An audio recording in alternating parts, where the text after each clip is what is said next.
பல ஆண்டுகள் நீங்கள் ஒரு டிவிஎஸ்ஸாக இருந்த பின்னர் அனைவரும் ரிட்டையர்மெண்ட்டுக்கு போகிற வயசில் நீங்களையும் இந்த அரசியலில் ஈடுபடுவோம் என்று உங்களுக்கு அந்த எண்ணம் எவ்வாறு வந்தது, அந்த இன்ஸ்பிரேஷன், இந்த ரீசன் என்ன? அதுக்கு காரணம் நீங்கள். அதாவது கனடாவுக்கு நான் 2013ஆம் ஆண்டு ஆகஸ்ட் கடைசியில் வர்றதுக்கு இருந்தது. உங்களுடைய நாட்டு அரசாங்கம் எனக்கு விசா வழங்கவில்லை. விசா வழங்காததால் கனடாவுக்கு ஏதோ ஒரு கூட்டத்துக்கு வர வேண்டியிருந்தது. அதுக்கு வர முடியாமல் போய்விட்டது. அந்த காலகட்டத்திலே வர முடியாமல் போன செப்டம்பர் 1ஆம் தேதி 21ஆம் தேதிக்கு இடையில எங்களுடைய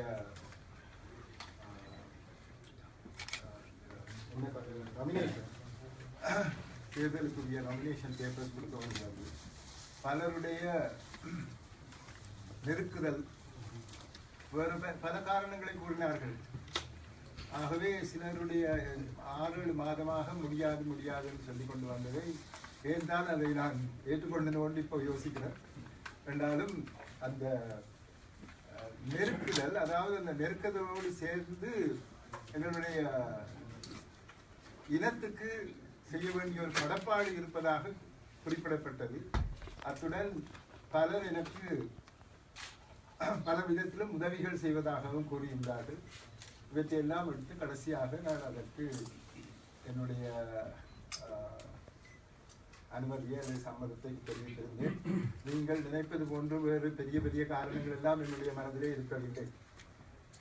அதற்கு பின்னர் வந்து 133,000 பேரினுடைய வாக்குகள் கிடைத்ததன் பிற்பாடுதான் கடவுளே எனக்கு இது ஒரு பெரிய ஒரு சுமையாக இருக்கின்றது, இந்த சுமையை சரியாக செய்து கொண்டு போவதும் இப்படித்தான் செய்ய போகின்றன கொண்டு அந்த செய்து கொண்டு போகிறது. இதுதான் விஷயம். நன்றி ஐயா.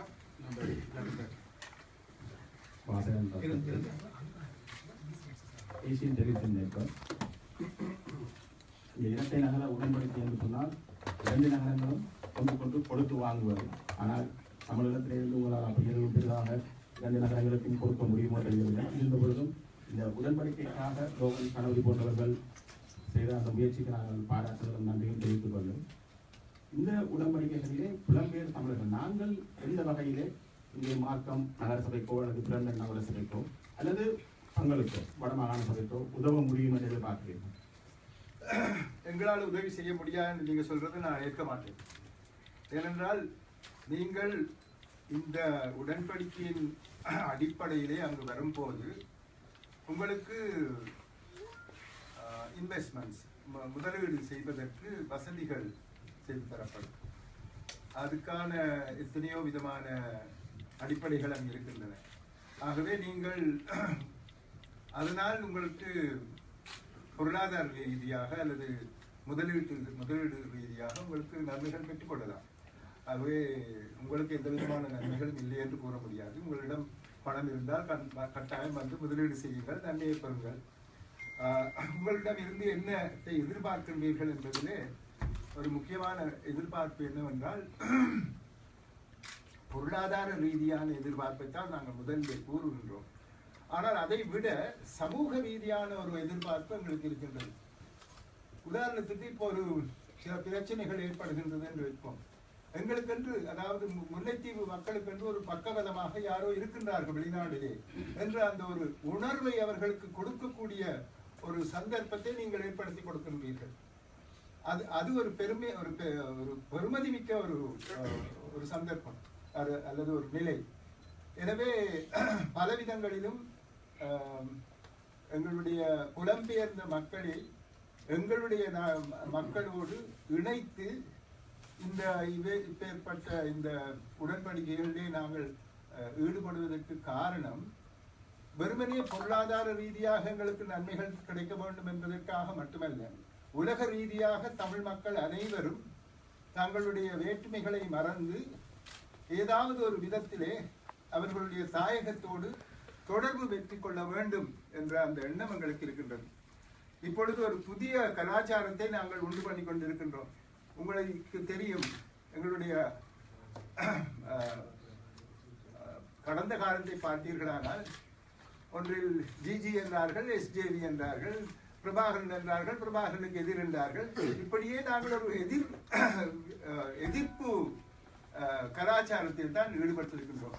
இனி அவ்வாறான கலாச்சாரத்துக்கு இடமில்லை. ஏனென்றால் எங்களுடைய சகலதும் பறிபோகின்ற ஒரு நிலையிலே புலம்பெயர்ந்த மக்களும் தாயக மக்களும் இந்தியாவில் இருக்கும் மக்களும் மலையக மக்கள் முஸ்லீம்கள் எல்லோருமே சேர்ந்து அந்த தமிழ் மக்களினுடைய பிரச்சனைகளை ஒருமித்து அணுகி எங்களுடைய உரித்துக்களை பெற வேண்டிய ஒரு சந்தர்ப்பம், ஒரு நிலை, ஒரு தேவைப்பாடு இருப்பதால் நாங்கள் உங்கள் எல்லோரையும் இந்த உடன்பாடுகள் ஊடாக எங்களோடு இணைத்துக் கொள்கின்றோம் என்பதுதான் உண்மை.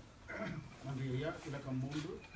வணக்கம் ஐயா. நான் பத்திரிகையிலிருந்து வந்திருக்கேன். நான் இளவரசு பத்திரிகையிலிருந்து வந்திருக்கேன். என்னுடைய பேர் மதி. இங்கேயும் ஒரு இளவரசு இருக்கா? ஆண்டுகள் முழுவதும் இருக்கிறது. என்னுடைய கேள்வி குறிப்பாக இந்த இரட்டை நகர உடன்படிக்கை என்பது வெறுமனே முல்லைத்தீவு நகரத்தை மட்டும் அபிவிருத்தி செய்யும் நோக்கமாக கொண்டதா அல்லது இது மாவட்டத்தை ஒட்டுமொத்த மாவட்டத்தையும் தழுவியதா என்பது முக்கியமான கேள்வி. முல்லைத்தீவு மாவட்டத்தை தான் நாங்கள் இதிலே அந்த எக்ரிமெண்ட்லேயும் அந்த உடன்பாடுகள் குறிப்பிட்டிருக்கின்றோம். இந்த டிஸ்ட்ரிக்ட் ஆஃப் முல்லைத்தீவு என்று தான் போட்டிருக்கின்றோம். மாவட்டத்தை தான் சேர்ந்தது அல்லது மாவட்டத்தை தான் இதில் இணைக்கின்றோம். ஆனால் மாவட்டத்துக்கு அப்பாலும் செல்லக்கூடிய ஒரு வழிமுறைகளும் இருக்கின்றன. உதாரணத்துக்கு முல்லைத்தீவு மாணவர்கள் பல்கலைக்கழகத்திலே இருக்கின்றார்கள் என்று வைத்துக் கொள்வோம். அவர்கள் தங்களுடைய தேவைகளை எங்களுக்கு பல்கலைக்கழகத்தில் இருந்து தேவை என்று சொல்லி சொன்னால் அதை கூட உங்களோடு இணைத்து உங்களுடைய பல்கலைக்கழகங்களோடு பேசி சில ஸ்காலர்ஷிப் அப்படிப்பட்ட சில விஷயங்களை கூட நாங்கள் ஏற்படுத்தி கொடுக்கிறோம். ஆகவே இது முல்லைத்தீவு மாவட்டத்தை தான் குறிக்கின்றது. நகர் என்று சொல்லி அந்த டவுனை நகரத்தை மட்டும் நாங்கள் குறிப்பிடவில்லை. இது ஒரு சட்ட ரீதியான ஒரு கோரிக்கை. இது நாங்கள் எதை நாங்கள் எடுத்துட போகிறோம் அதன்படியான அதன்படி தான் இதனுடைய மெக்கானிசம் எல்லாம் அமையும். இம்ப்ளிமெண்டேஷன் எல்லாம் மார்க்கம் மாநகர சபை நவம்பர் 28ஆம் தேதி ஜெனரல் கமிட்டியில் இது சம்பந்தமான விவாதத்தை எடுத்திருந்தது. அதுக்கு பிறகு டிசம்பர் 2ஆம் தேதி அது மோஷனாக ரெசல்யூஷனாக பாஸ் தீர்மானம் ஏகமனதாக நிறைவேற்றும். அந்த தீர்மானத்தின்படி அந்த ரெசல்யூஷன் இருக்கு. அதன்படி முல்லைத்தீவு மாவட்டத்தில் தான் இந்த மார்க்க மாநகர சபை அரவணைத்து அந்த நட்பு நகரமாக அது அரவணைத்திருக்கின்ற அந்த செய்தியை நாங்கள் வழிவாக தெளிவாக. நன்றி. தற்செயலாக நீங்கள் வச்சிருக்கின்ற கேள்வி ஏற்கனவே கேட்கப்பட்டிருந்தால் ஸ்கிப் பண்ணலாம். பின்னர் கேட்க வேண்டும் சொல்லி நீங்கள் ஸ்கிப் பண்ணலாம். அதே கேள்வியை கட்டாயம் கேட்க வேண்டும் என்ற அல்ல. இலக்கம் 4. வணக்கம். என்னுடைய பேர் Kripa Krishna. EC24 news and இணையதளம் நடத்துகிறேன். EC24 நியூஸ் அண்ட் இணையதளம் நடத்துகிறேன். EC24 news and .com. என்னுடைய கேள்வி தாயக மக்களும் சரி புலம்பெயர்ந்த மக்களும் சரி உங்களை ஒரு நல்ல மனிதராகவும் நல்ல ஒரு நேர்மையான தலைவராக பார்த்துக் கொள்கிறோம். அப்படிப்பட்ட உங்களிடம் ஒரு கேள்வி என்னென்றால் எங்களுக்கு இப்போ உள்ள அரசாங்கத்தின் மூலமாக உங்களுடைய பார்வையில் நிரந்தர தீர்வுக்குரிய சாத்தியம் இருக்கிறோம்? கட்டாயமாக இல்லை.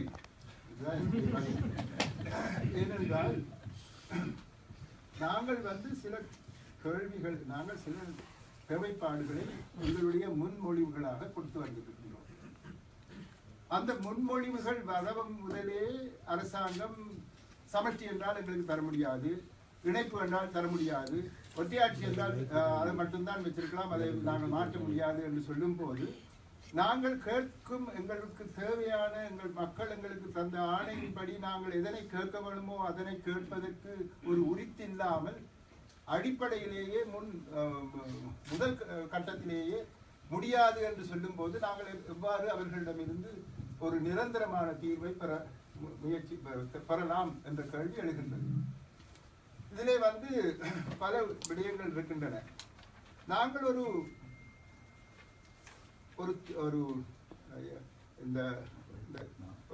ஒரு சமாதானத்தையும் நல்லிணக்கத்தையும் ஏற்படுத்தக்கூடிய முறையிலே நாட்டிலே அரசியல் ரீதியான ஒரு தீர்வை பெற நடவடிக்கைகள் எடுக்கும் போது அவற்றை அலசி ஆராய வேண்டும். எதற்காக இவர்கள் இந்த கேள்விகளை கேட்கின்றார்கள், எதற்காக இதனை முன்வைக்கின்றார்கள் என்று அரசாங்கத்தில் உள்ளவர்கள் அதை பற்றி சிந்திக்க வேண்டும். உதாரணத்துக்கு சமஷ்டி தேவை என்று நாங்கள் கூறிக்கொண்டு இருக்கின்றோம். உங்களுடைய நாட்டிலே சமஷ்டி இருக்கின்றது, நன்றாக வேலை செய்ய அது அதனுடைய தொழிற்பாடு நன்றாக இருக்கின்றது. ஆகவே சமஷ்டி எங்களுடைய நாட்டுக்கு தோதாக இருக்குமா, நன்மை பயக்குமா என்பதை அவர்கள் புரிந்து அதை பற்றி பேச வேண்டும். அப்படி இல்லாமல் இதுவரை காலமும் சமஷ்டி என்றால் பிரிவினை, சமஷ்டி என்றால் பிரிவினை என்று சிங்கள மக்களுக்கு எங்களுடைய சிங்கள அரசியல்வாதிகள் கூறி கொண்டு வந்திருக்கின்றார்கள். அந்த அடிப்படையிலேயே தான் முதலிலேயே அவர்கள் இதை முடியாது, அது முடியாது என்று கூறும்போது நாங்கள் எதற்காக இவற்றை நாங்கள் கேட்கின்றோம் என்ற அந்த கேள்வி எழாமல் இருக்கின்றது.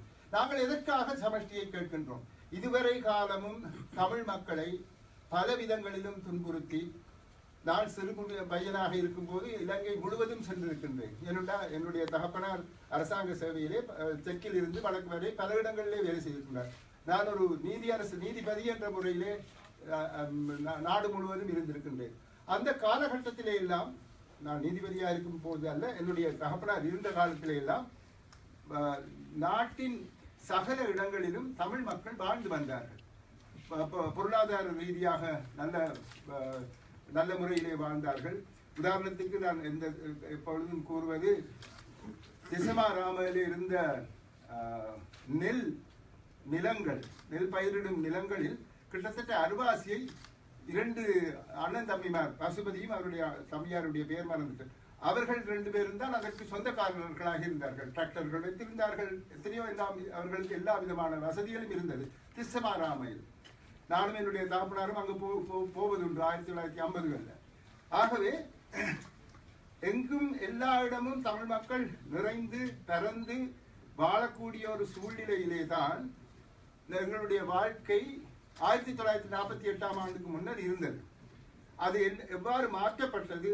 56லே இதனை சிங்கள மக்கள் சிங்கள மொழி மட்டும் என்ற சட்டத்தை கொண்டு வந்து மாற்றிவிட்டார்கள்.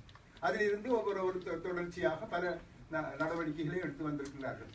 ஆனால் இதிலே நாங்கள் மனதுக்கு எடுக்க வேண்டியது என்னவென்றால், எல்லா இடமும் பறந்து வாழ்ந்த மக்களை ஒரு வன்முறையின் நிமித்தமாக 58ல வன்முறை, 61ல வன்முறை, 72ல வன்முறை, 77ல வன்முறை, 83ல வன்முறை, இந்த வன்முறையின் மூலமாகத்தான் மக்களை எல்லாம் வெளியேற்றி இருக்கின்றார்கள்.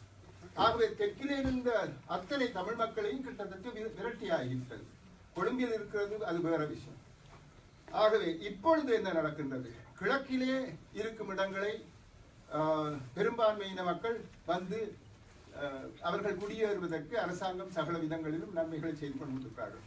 எங்களுடைய வடமாகாணத்தில் இப்பொழுது இந்த நேரத்திலேயே அங்கு குடியமர்த்தப்படுகின்றார்கள் இராணுவத்தினுடைய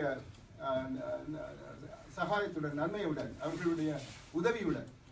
ஆகவே இப்படிப்பட்ட ஒரு சூழ்நிலையிலே நாங்கள் ஒரு சமஷ்டியை கேட்பதன் அர்த்தம் என்னவென்றால், நிரந்தரமாக நாங்கள் ஒரே நாட்டுக்குள்ளே எங்களை நாங்கள் கவனித்துக் கொண்டு ஒரு நிரந்தரமான தீர்வை நாங்கள் வேண்டும் என்று கேட்கின்றோம்.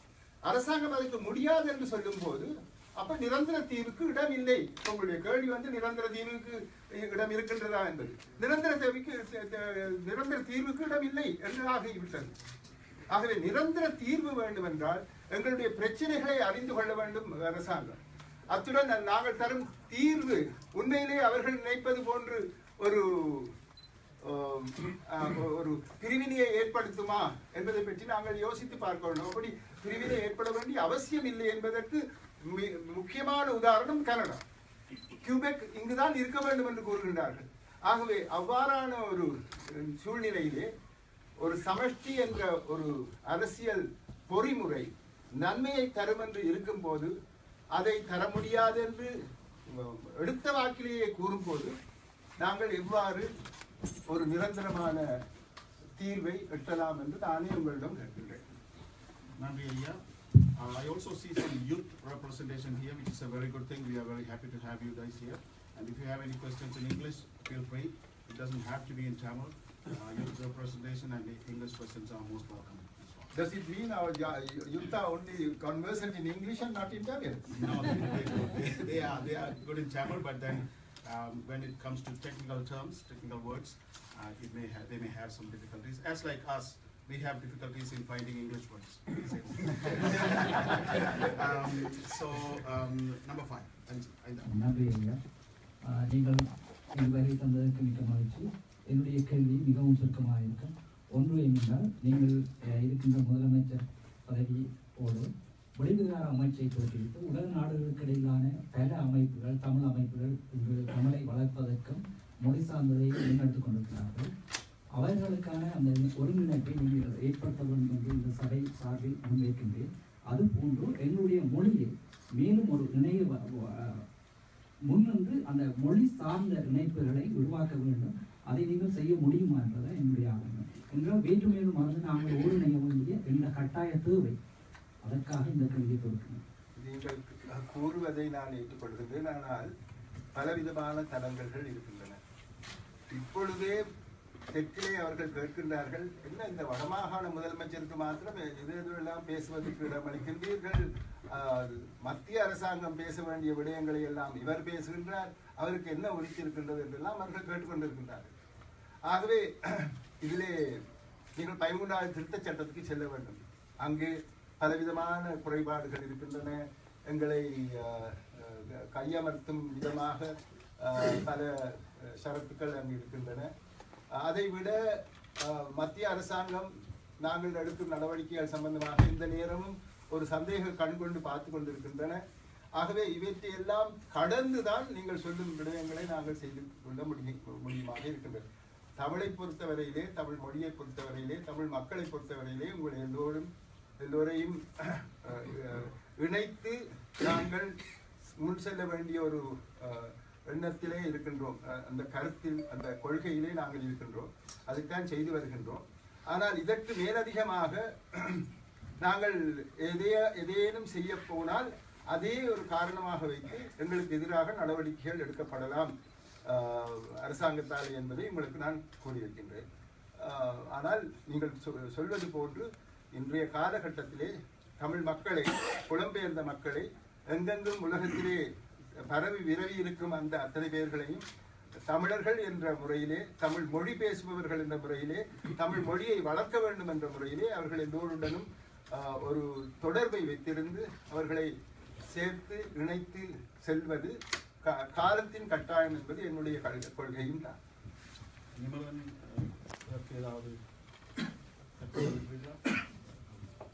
உடன்படிக்கை சம்பந்தமாக சில கேள்விகள் கேட்கப்பட்டன. இதில் இந்த உடன்படிக்கையில் ஒரு முக்கியமான ஒரு அங்கம், ஆங்கிலத்தில் கூறுவதானால் பிரெயின் கெயின் இனிஷியேட்டிவ்ஸுக்கு இது வழிவகுக்கக்கூடிய வாய்ப்பு உண்டு. அதாவது நீங்கள் ஒரு அபிவிருத்தி அடைந்த நாட்டில் வாழ்ந்து தொழில் செய்து அதன் மூலமாக அறிவை பெற்று அனுபவம் அறிவு எல்லாம் பெற்ற பின்பு நீங்கள் அதனை எங்களுடன் பரிமாறக்கூடிய வாய்ப்பு உண்டு. அதாவது நாலேஜ் டிரான்ஸ்ஃபர், டெக்னாலஜி டிரான்ஸ்ஃபர். அதுவும் முக்கியமாக போருக்கு பின்னான சூழலில் உங்களால் நீங்கள் இங்கத்திய பிரஜை என்ற முறையில் இந்த ஒப்பந்தத்தின் மூலமாகவும் அதன் பங்கு பெற்றக்கூடிய வாய்ப்பு உண்டு உங்களுக்கு. நீங்கள் உரிமையுடன் அங்கே வந்து வேலை செய்யக்கூடிய ஒரு நிலவரத்தை நாங்கள் முதலமைச்சர் உங்களுக்கு செய்து கொடுத்திருக்கிறார். அப்போ இதை பாவிக்க வேண்டிய வழிமுறைகளை யோசித்து உங்களுடைய கிரியேட்டிவிட்டியையும் இன்ஜினியரிட்டியையும் பாவித்து நீங்கள் பலவிதமான வழிமுறைகளை நீங்களே வகுக்கலாம். உங்களுடன் கதைத்து, உங்களுடைய அரசாங்கத்துடன் கதைத்து ஒரு சர்வதேச ரீதியில் புலம்பெயர்ந்த மக்கள் எவ்வாறு தாய்நாட்டுக்கு உதவி செய்யலாம் என்பதற்கு பலவிதமான உதாரணங்கள் உண்டு. நீங்களே அதற்குரிய முறையில் ஒரு மாடல் கான்செப்டையும் கொண்டுடலாம். நாங்கள் இது பொதுவாக ஒரு ப்ராட் டேர்ம்ஸில் தான் நாங்கள் இந்த ஒப்பந்தத்தில் குறிப்பிட்டுள்ளோம். Economic and cultural initiative. அது ஒரு பெரிய ஒரு தீம். அதற்குள்ள பல விடயங்களை உள்ளடக்கக்கூடிய வாய்ப்பு உண்டு. அதை மாத்திரம் நான் இப்போதைக்கு சொல்லி வைக்க விரும்புகிறேன். நான் விளக்கம் 6. நான் தமிழ் பிஸ்னஸ் கம்யூனிட்டி என்ற இணையதளத்தின் சார்பாக கலைத்துள்ளேன். என்னுடைய பேர் இலங்கேஸ்வரன். நான் ஒரு கல்வி சம்பந்தமான ஒரு கேள்வியை இருக்கின்றேன். இலங்கை மக்கள் சார்பாக, அதாவது எங்களுடைய வடக்கு கிழக்கு தாயக பகுதிகள் பலவற்றுக்கு நான் கடந்த 15 வருடங்களாக ஒவ்வொரு இடமும் சென்று பார்த்துருக்கின்றேன். பல நூல் நிலையங்கள் மிகவும் தரக்குறைவாக இருக்கின்றன. ஒழுங்கான புத்தகங்கள் கூட இல்லை. தெற்கை நாங்கள் ஒப்புகின்ற பொழுது தெற்கில் கூடுதலான லைப்ரரிஸ் இருக்கின்றது. அவற்றுடன் ஒப்பிடுகின்ற பொழுது இந்த வடக்கு கிழக்கில் தரமான நூல் நிலையங்கள் இல்லை. இந்த புலம்பெயர்ந்து வாழ்கின்ற நாடுகளில் ஏராளமான கிராமங்கள் சார்பார்ந்த ஒன்றிணைப்பு சமூகங்கள் இருக்கின்றன. அவர்களுடன் நான் பல தொடர்புகளை ஏற்படுத்தி இருக்கின்றேன். அவர்கள் மிகவும் ஆவலாக இருக்கின்றார்கள் பல விதமான உதவிகளை செய்வதற்கு, புத்தகங்களை வழங்குவதற்கும். அதே போல இங்குள்ள பல லைப்ரரிகள் ஒரு வருடம் பாவித்த புத்தகங்களை இருக்கின்றார்கள். அந்த புத்தகங்கள் எல்லாம் மிகவும் பெருமதி வாய்ந்தவை. அவற்றை நாங்கள் அதை பொருட்படுத்த அனுப்பக்கூடிய வசதிகளை என்னால் செய்து கொடுக்க முடியும். இரண்டாவது கேள்வி, நான் சிபிஏ சார்பாக கலைக்கின்றேன். சிபிஏ என்ற சார்ட்டர்ட் ப்ரொஃபஷனல் அக்கௌண்டன்ஸ் என்ற பட்ட நிறுவனம் என்னை இந்த அமைப்பை இலங்கைக்கு கொண்டு செல்ல என்னை நியமித்திருக்கின்றார்கள். நான் இது சம்பந்தமாக இங்கிருக்கின்ற தொழிலதிபர் கணேசன் சுகுமார் அவர்களின் ஊடாக 1-2 இலங்கை அமைச்சோடு நான் கலைத்திருக்கின்றேன். அதேபோல் தமிழர் தாயகம் சேர்ந்து இளைஞர் அவரது நண்பர் மற்றும் ஐங்கரநேசன் அவர்களுடனும் நான் அதை பற்றி கலைத்திருந்தேன். நீங்கள் அந்த நேரம் ஆஸ்பத்திரியில் சூழலாமல் இருந்ததால் உங்களை என்னால் சந்திக்க முடியவில்லை. ஐங்கரநேசன் அவர்கள் உங்களை செய்திருந்தார்.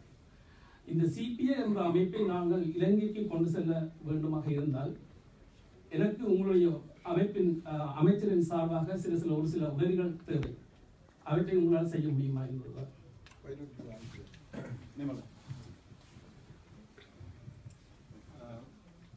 இந்த பிணைப்பு செய்யக்கூடிய வாய்ப்பு உண்டு.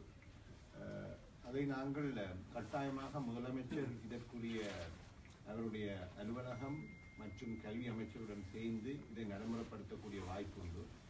இது உதாரணமாக எனக்கு அதனுடைய பின்னணி தெரியாது, அதாவது overseas expansion of membership, institutional membership, அந்த உங்களுடைய சிபிஏனுடைய ஃபண்டமெண்டல் மேண்டேட், அதற்குரிய சார்ட்டர், அதற்குரிய ஒரு கான்ஸ்டிடியூஷன் இருக்கும். அப்போ ஓவர்சீஸ் ரெப்ரசன்டேஷனுக்கு அவர்கள் சில விதிமுறைகளை வகுத்திருப்பார்கள். ஒரு கம்ப்ளைன்ஸ் ரெஜீம் இருக்கும். ஒரு ப்ரொஃபஷனல் பாடி என்ற முறையில் இந்த கோட் ஆஃப் கண்டக்ட் பலவிதமான ஆவணங்கள் இருக்கும். அதுகளை உள்வாங்கி அதன் அடிப்படையில் எவ்வாறு இலங்கையில் மற்ற நிபுணத்துவ நிறுவனங்கள் இயங்குகின்றனோ அதன் அடிப்படையில் நாங்கள் கட்டாயமாக இது செய்யக்கூடிய வாய்ப்பு இல்லை. அதுக்கு தடைகள் இருக்காது. அரசாங்கமும் இதுக்கு ஒத்துழைக்கும். அவர்களை பொறுத்தவரையில் இதன் மூலமாக மூலதனம் பல அபிவிருத்திகள் வரக்கூடிய வாய்ப்பு உண்டு. அது மாத்திரமல்ல, வடமாகாணத்தை அபிவிருத்தி செய்வதற்கு இவ்வாறான நிபுணத்துவ அறிவு தேவை. அக்ரெடிட்டட் இன்ஸ்டிடியூஷன் ஒன்று பங்கு பெற்றதனால பல நன்மைகள் உண்டு. கட்டாயமாக அதை முதலமைச்சருக்கு, பிரதம மந்திரியோ, ஜனாதிபதியோடு நேரடியாக தொடர்பு கொண்டு கதைத்து இதை நடைமுறைப்படுத்தக்கூடிய வாய்ப்பு உண்டு, தகுதியும் உண்டு. இதில் ஒரு சின்ன ஒரு விஷயம், என்ன மாதிரியான நூல்களை நீங்கள் கொண்டு வருவதாக உத்தேசித்திருக்கிறீர்கள்? அதாவது உங்களுடைய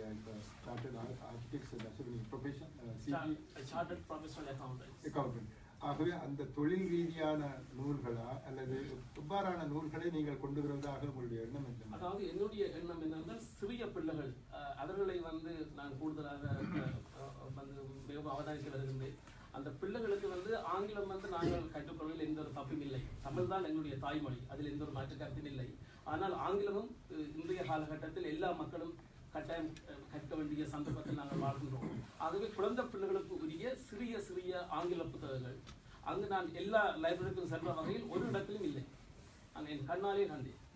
ஆகவே அவ்வாறான புத்தகங்கள் இங்குள்ள ஒன்றியத்தின் ஊடாக நாங்கள் பலவற்றை இணைத்து பெரிய கான்டாக்ட்ஸ் மூலம் அங்கு அனுப்பலாம்.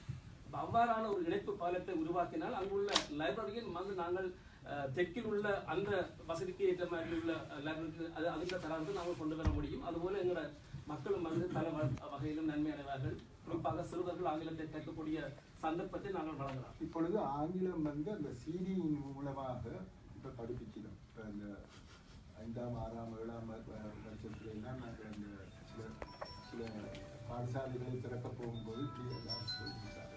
இப்போ அது சம்பந்தமாக நீங்கள் அதற்குரிய சிடியை எடுத்து அவற்றை கொடுத்தாலும் அந்த நூல்களுக்கு மேலதிகமாக அதுவும் அவர்களுக்கு நன்மை பயக்கும். இப்ப நீங்க சொல்ற விடயங்கள் தான் உங்களுக்கு கட்டாயம் ஏற்றுக்கொள்ளக்கூடிய விஷயமாக இருக்கும். கல்வி அமைச்சரோடு சேர்ந்து உரிய நடவடிக்கைகளை எடுத்துக்கொள்ளலாம். இந்த மாதிரியாக அதனுடைய வழிமுறைகள் எப்படி அமைய வேண்டும் என்பதை நீங்கள் பேசி செய்யலாம். நீங்கள் வந்து கொண்டிருக்கிற ஒரு ஆள் இந்த முறையில பிரச்சனை இருக்காது, செய்து கொள்ளலாம். நன்றி. தயவு செய்து உங்களுடைய கை தொலைபேசிகளை அதிர்வு நிலைக்கு மாற்றிக்கொண்டால் உதவியாக இருக்கும். ஏனென்றால் வீடியோ கிளிப்ஸாக இருந்தால் அவற்றை டெலிவிஷனில் போடும்போது அது சிக்கலாக இருக்கலாம். இலக்கம் 7. வணக்கம் ஐயா, நான் தமிழர் செந்தாமரை பத்திரிகையிலிருந்து தமிழர் செந்தாமரை பத்திரிகையிலிருந்து ரவிகள். புதிய அரசியல் அமைப்பு உருவாக்கத்தில் இனப்பிரச்சனை தொடர்பாக தமிழ் மக்களின் எதிர்பார்ப்புகள் அனைத்தையும் இலங்கை அரசு நிராகரித்துள்ள நிலையில் தமிழ் தலைமைகளின் அடுத்த கட்ட நடவடிக்கைகள் எவ்வாறு அமையும் என்று கூற முடியும்? இப்பொழுது நாங்கள் ஒரு ஜனநாயக ரீதியான ஒரு அரசாங்கத்தோடு கலந்துரையாடி கொண்டிருக்கின்றோம். அதை நாங்கள் முதலிலே அரசியல் எடுத்திருக்கிறோம். இப்போதைய நிலைமை எங்களுடைய பிரச்சனைகளை தீர்ப்பதற்கு ஒரு சாதகமான பின்னணியை கொண்டிருக்கின்றது என்பதை நாங்கள் ஏற்றுக்கொள்ள வேண்டும். என்றால் சென்ற அரசாங்கத்தின் காலத்திலே நாங்கள் பேச முடியாத ஒரு கட்டம் இருந்தது. 2014ஆம் ஆண்டு ஜனவரி மாதம் 2ஆம் தேதி 10 விடயங்களை நான் கொண்டு போனேன் மஹிந்த ராஜபக்சேவிடம். இதை நீங்கள் செய்து தருவீர்களா என்று கேட்டதற்கு எல்லாத்துக்கும் கட்டாயம் செய்தரோம்னு ஒன்றுமே செய்தரில்லை. உதாரணத்துக்கு அந்த கவர்னரை ஆளுநரை மாற்ற வேண்டும். அவர் இராணுவத்தினர் என்ற முறையிலிருந்து அவரை ஒரு சிவில் சமூகத்தினரை கொண்டு வரணும்னு சொன்னோம். சரி என்று சொல்லி பிறகு சொன்னார் அவருடைய காலம், இந்த நியமன காலம் ஜூலை மாதம் வரையில இருக்குது. ஜூலை மாதத்துல நாங்கள் மாற்ற வேண்டும். ஜூலை மாதம் வரைக்கும் எங்களை இருக்க வச்சு போட்டு அதே நபரை திரும்பவும் ஒரு வருஷமோ 2 வருஷம் கொடுத்து மாற்றினார். ஆகவே அவர்களோடு இந்த விதமான ஒரு விடயத்தையும் நாங்கள் கலந்து ஆலோசித்து நடவடிக்கைகள் எடுக்க முடியாத ஒரு நிலை இருந்தது. அவருக்கு நான் போய் சொன்னா நீ அப்போ சொன்ன அப்படி இப்ப சொல்ற நீ பொய்யன்னு தான் சொல்ல முடியாது எங்களால். ஆகவே இப்ப இருக்கிற அரசாங்கத்துல சில விடயங்களை நாங்கள் பேசக்கூடியதாக இருக்கின்றது. ஆனால் அவர்களுடைய மனோநிலையை நாங்கள் புரிந்து கொள்ள வேண்டும். அதை நான் உங்களுக்கு சொல்லுகின்றேன். எங்களுடைய இப்ப கிட்டத்தட்ட 1 வருஷத்துக்கு முதல் சிறையிலே வாடுகின்ற எங்களுடைய இளைஞர்கள் சம்பந்தமாக நான் ஜனாதிபதியோடு போய் பேசினேன். அவர் கேட்டுக்கொண்டிருந்துட்டு சொன்னார், நானும் சிறைக்கு போனவன், எனக்கு அவர்களுடைய பிரச்சனைகள் தெரியும். அவர்களை உடனேயே விடுவிக்கத்தான் என்னுடைய மனம் சொல்லுது. ஆனால் என்னால் முடியாது. ஏன் என்று கேட்டால் சிங்கள பத்திரிகைகள் என்னை துரோகி என்று கூறுகின்றார்கள். அதாவது புலிகளை வெளியே விடுகின்றாய், சிங்கள மக்களை சிறையிலே இடுகின்றாய், நீ ஒரு துரோகி என்று இப்பொழுதே எழுத தொடங்கிவிட்டார்கள். ஆகவே நான் இது சம்பந்தமாக மிகவும் மெல்லமாக தான் நடவடிக்கைகள் எடுக்க வேண்டி வரும் என்று சொன்னேன். அதன் பின்பு ஒரு கொஞ்சமாக குறைத்து கொண்டு வந்திருக்கின்றார்கள். என்றாலும் இன்னும் ஒரு 128 பேருக்கிட்ட இருக்கிறோம். அது சம்பந்தமாக நடவடிக்கைகள் அவர் எடுக்காமலும் இருக்கின்றார்கள். ஆகவே இதுல நீங்க சொல்றது சரி. ஆனால் நாங்கள் எங்களால் முடிந்த வரையிலே எடுக்கக்கூடியதிலே எடுக்க வேண்டும். படிப்படியாக எடுப்பதென்றாலும் அதனை எடுக்க வேண்டும். ஆனால் எங்களுக்கு தேவையானவற்றை நாங்கள் எடுக்கும் வரைக்கும் எங்களுடைய போராட்டம் நிறுத்தப்படக்கூடாது. அதற்குரிய நடவடிக்கைகளை எடுக்க வேண்டும். இந்த போராட்டம் என்று நாங்கள் சொல்லும் போது நாங்கள் ஆயுதங்கள் மௌனிக்கப்பட்ட நிலையிலே இந்த போராட்டம் என்பது என்னவென்றால் சர்வதேச நாடுகளினுடைய நெருக்குதல் எங்களுக்கு முக்கியம். இப்ப நேற்றும் யாரோ ஒருத்தரோட பேசிக்கொண்டிருந்தார். யார் இந்த ஆப்போசிஷன் லீடர்? Mister Alexander.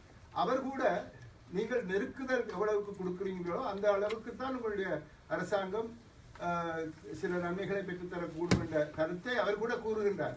ஆகவே நாங்கள் போராட்டம் என்று சொல்லும் போது சும்மா வீடு ரோட்ல பாட்டு சாப்பாடு இல்லாமல் இருக்கிற எல்லாம் போராட்டம் இல்லை. இது சம்பந்தமாக நாங்கள் பல விடயங்களையும் யோசித்து எந்த விதத்திலே நாங்கள் இந்த மாற்றங்களை கொண்டு வர முடியும், நெருக்குதல்களை நான் இந்த அரசாங்கத்துக்கு கொடுக்க முடியும். உதாரணத்துக்கு மார்ச் மாசத்திலே இந்த ரிப்போர்ட் வரை இருக்கின்றது. அந்த ரிப்போர்ட் எங்களுக்கு சாதகமாக வருமா இல்லையா என்பதில் இப்பொழுது பிரச்சனையாக இருக்கின்றது. ஏனென்றால் அரசாங்கம் தாங்கள் இந்த வேலைகளை இதுவரையிலே செய்திருக்கின்றோம், ஆகவே இன்னும் கொஞ்சம் நேரம் தேவை என்று கேட்க போகின்றார்கள். ஆனால் அவர்கள் வேலைகளை செய்வதாக காட்டியிருந்தாலும் அவர்களுடைய ப்ரோக்ரஸ் முன்னேற்றம் மிகவும் குறைவு. இவற்றையெல்லாம் நாங்கள் வெளியிலே சொல்லிக் கொண்டிருக்க வேண்டும். சொல்லி பலவிதமான நாடுகளினுடைய பிரதிநிதிகளை கொண்டு இவற்றை நாங்கள் வெளிப்படுத்த வேண்டும், நெருக்குதலை கொடுக்க வேண்டும். அந்த நெருக்குதலின் மூலமாக சில விடயங்களை நாங்கள் செய்து கொள்ளலாம் என்ற நம்பிக்கை எங்களுக்கு இருக்கின்றது.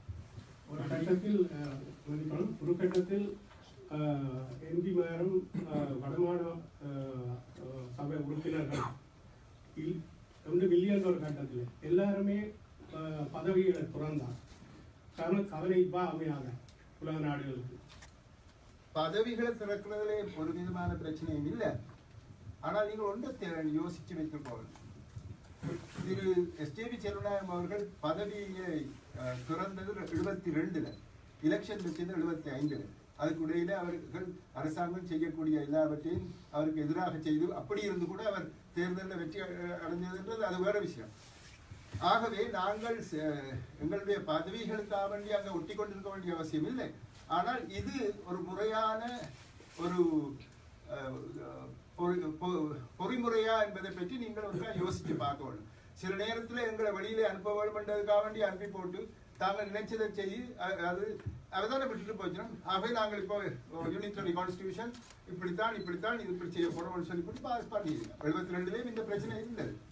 ஆகவே நாங்கள் அது சம்பந்தமாக உடனேயே ஒரு உணர்ச்சிகரமான ஒரு தீர்மானத்துக்கு வரக்கூடாது. நன்றாக யோசித்து சிந்தித்து தான் நடவடிக்கை எடுக்க வேண்டும். வணக்கம் ஐயா, எனது பெயர் வீரகேசரி மூர்த்தி. நான் 10 ஆண்டு வீரகேசரி மூர்த்தியா இல்ல வீரகேசர மூர்த்தியா? வீரகேசரி மூர்த்தி. ஏனென்றால் வீரகேசரி பத்திரிகையில் 10 ஆண்டு காலம் உதவி ஆசிரியராக இருந்ததுனால ஐயா அதே பேரு நான் வச்சிருக்கேன். மூர்த்தி, வீரகேசரி மூர்த்தி. நான் இங்கு தலிர் சஞ்சிகைக்கும் மற்றது விளம்பரம் என்ற வாராந்த பத்திரிகை உட்பட வேறு பல பத்திரிகைக்கும் ஃப்ரீலான்ஸ் ரிப்போர்ட்டராக வேலை செய்கின்றேன். ஈழத்தில் உள்ள தமிழ் மக்களுக்கு இலங்கை அரசாங்கம் எதுவித உதவியும் செய்ய போவதில்லை என்ற காரணத்தினால் நீங்கள் வெளிநாடுகளில் வாழும் தமிழ் மக்களின் உதவிகளை கொண்டு அங்குள்ள தமிழ் மக்களுக்கு உதவ முன் வந்திருப்பது வரவேற்கத்தக்க துணிச்சலான காரியம் ஐயா. ஆனால் அங்கே முதலீடு செய்பவர்களுக்கு எத்தகைய உத்தரவாதம் வழங்கப்படும் என்ற ஒரு கேள்வி அங்கு எழுகின்றது. அது பற்றி நீங்கள் ஏதாவது கூறுவீர்களா? எங்களுடைய அலுவலர்கள் உண்மையில் அது சம்பந்தமான விவரங்கள் தருவார்கள். ஆனால் எனக்கு தெரிந்த அளவிலே நான் கூறுகின்றேன். போர்ட் ஆஃப் இன்வெஸ்ட்மெண்ட் என்ற ஒரு சட்டம் இருக்கின்றது, போர்ட் ஆஃப் இன்வெஸ்ட்மெண்ட் ஆக்ட். அதிலே இலங்கை நாட்டிலே எங்கெங்கு எந்த விதமான முதலீடுகளை செய்கின்றார்களோ அவர்களுக்கு என்ன விதமான நன்மைகளை நாங்கள் தருகின்றோம், என்ன விதமான சலுகைகளை தரக்கூடும், என்ன விதமான உத்தரவாதங்களை தர முடியும் என்பது பற்றி எல்லாம் அங்கு போட்டிருக்கிறார்கள், சொல்லி இருக்கின்றார்கள். ஆகவே அந்த விதத்திலே எங்களுடைய சட்டங்கள் அதற்கு ஆதரவாகத்தான் இருக்கின்றன. என்றால் எங்களுடைய நாட்டை பொறுத்தவரையிலே வெளிநாடுகளிலே இருந்து முதலீடுகளை எதிர்பார்த்து கொண்டிருக்கின்றார்கள். அந்த வகையிலே அதற்கு ஏற்றவாறு சட்டங்களை அவர்கள் செய்திருக்கின்றார்கள்.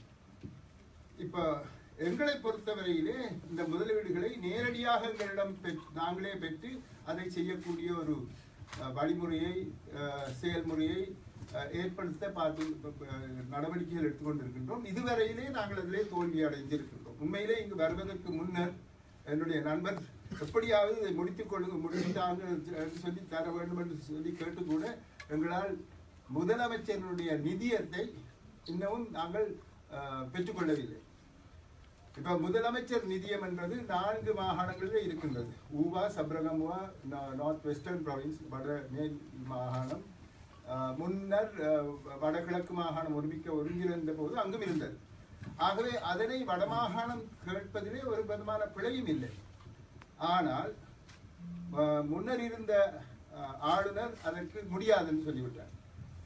பிறகு 2வது வந்த ஆளுநர் திரு பலியக்கார 1 வருஷம்தான் இருந்தார். அவர் சொன்னார், கட்டாயம் உங்களுக்கு முடியும், நீங்க செய்யலாம், இதுக்குரிய நடவடிக்கையில் எடுங்க வேண்டும். அந்த பேப்பர்ஸ் எல்லாம் ப்ரிப்பேர் பண்ணி சில மாற்றங்களை செய்து ERD எக்ஸ்டர்னல் ரிசோர்சஸ் டிபார்ட்மெண்ட்ல இருந்து ஒரு ஆளை எங்களுடைய போர்டு ஆஃப் கவர்னன்ஸுக்கு போடுறதுக்கு மாற்றங்கள் செய்து கொண்டு வர்றதுக்கு இடையில அவர் போயிட்டார். இப்போ இருக்கிறவர் சரி நீங்க தாங்கோ, நாங்கள் பார்க்கிறோம், நாங்கள் அது உங்களுக்கு சாதகமாக செய்வோம் என்றெல்லாம் சொல்லி போட்டு அதை அட்டர்னி ஜெனரலுக்கு அனுப்பியிருக்கிறார். இப்போ 4-5 மாதமா அட்டர்னி ஜெனரல் டிபார்ட்மெண்ட்ல இருக்குது. இப்போ இங்கே வர்றதுக்கு 4 நாளைக்கு முதல் தான் நான் கேட்டதில் அதை பார்ப்பதாக இன்டெலிஜென்ஸ் டிபார்ட்மெண்ட்டில் சொல்லியிருக்கின்றார்கள். ஆகவே எங்களுக்கென்று ஒரு நிதியம் அமைக்கப்பட்டால் நேரடியாக பணத்தை பெற்று அந்த சட்டத்தின் அடிப்படையில், அதாவது போர்ட் ஆஃப் இன்வெஸ்ட்மெண்ட் சட்டம் எந்தெந்த நன்மைகளை உத்தரவாதங்களை தருகின்றனவோ அவற்றின் அடிப்படையில், ஆனால் பணத்தை நேரடியாக பெற்றுக்கொள்ளக்கூடிய ஒரு வழிமுறையையும் நாங்கள் ஏற்படுத்தி கொண்டால் கட்டாயம் உங்களால் புலம்பெயர்ந்த மக்களினுடைய உதவிகளை நாங்கள் நேரடியாக பெற்றுக்கொள்ளக்கூடிய ஒரு சந்தர்ப்பம் ஏற்படும். அது அதாவது பிரதம மந்திரி கூட அதை பற்றி குறிப்பிட்டிருக்கின்றார். அதாவது வடமாகாணம் வந்து சிலிக்கன் வேலி ஆஃப் ஸ்ரீலங்காவை மாற்றம் அடையக்கூடிய கட்டித்தனம் உங்கள்கிட்ட இருக்குது. ஆகவே நீங்கள் அதுக்குரிய நடவடிக்கைகளை எடுக்கலாம் என்று வாய்மூலமாக சொல்லியிருக்கின்றார். அப்பொழுது நாங்கள் 2 பேரும் தான் இருந்தாங்க அப்படி சொன்னார். ஆனால் எந்த அளவுக்கு அதை நாங்கள் நடைமுறைப்படுத்தலாம் என்பது சம்பந்தமாக பலவிதமான பிரச்சனைகளையும் தடைகளையும் நாங்கள் எதிர்கொள்ள வேண்டி இருக்கின்றது. ஆனால் முதலீடுகளுக்கு உத்தரவாதம் சட்டப்படி தரப்பட்டிருக்கின்றது. அதான் இன்னொரு 15-20 நிமிடங்கள்லாம் இருக்கு. அதனால் நாங்கள் வேகமாக சென்று அடுத்த கேள்விக்கு வருவோம்.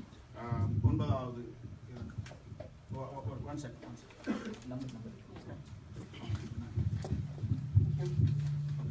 வணக்கம் ஐயா, நான் ஜனகன், வண்ணத்தமிழ் வானொலி.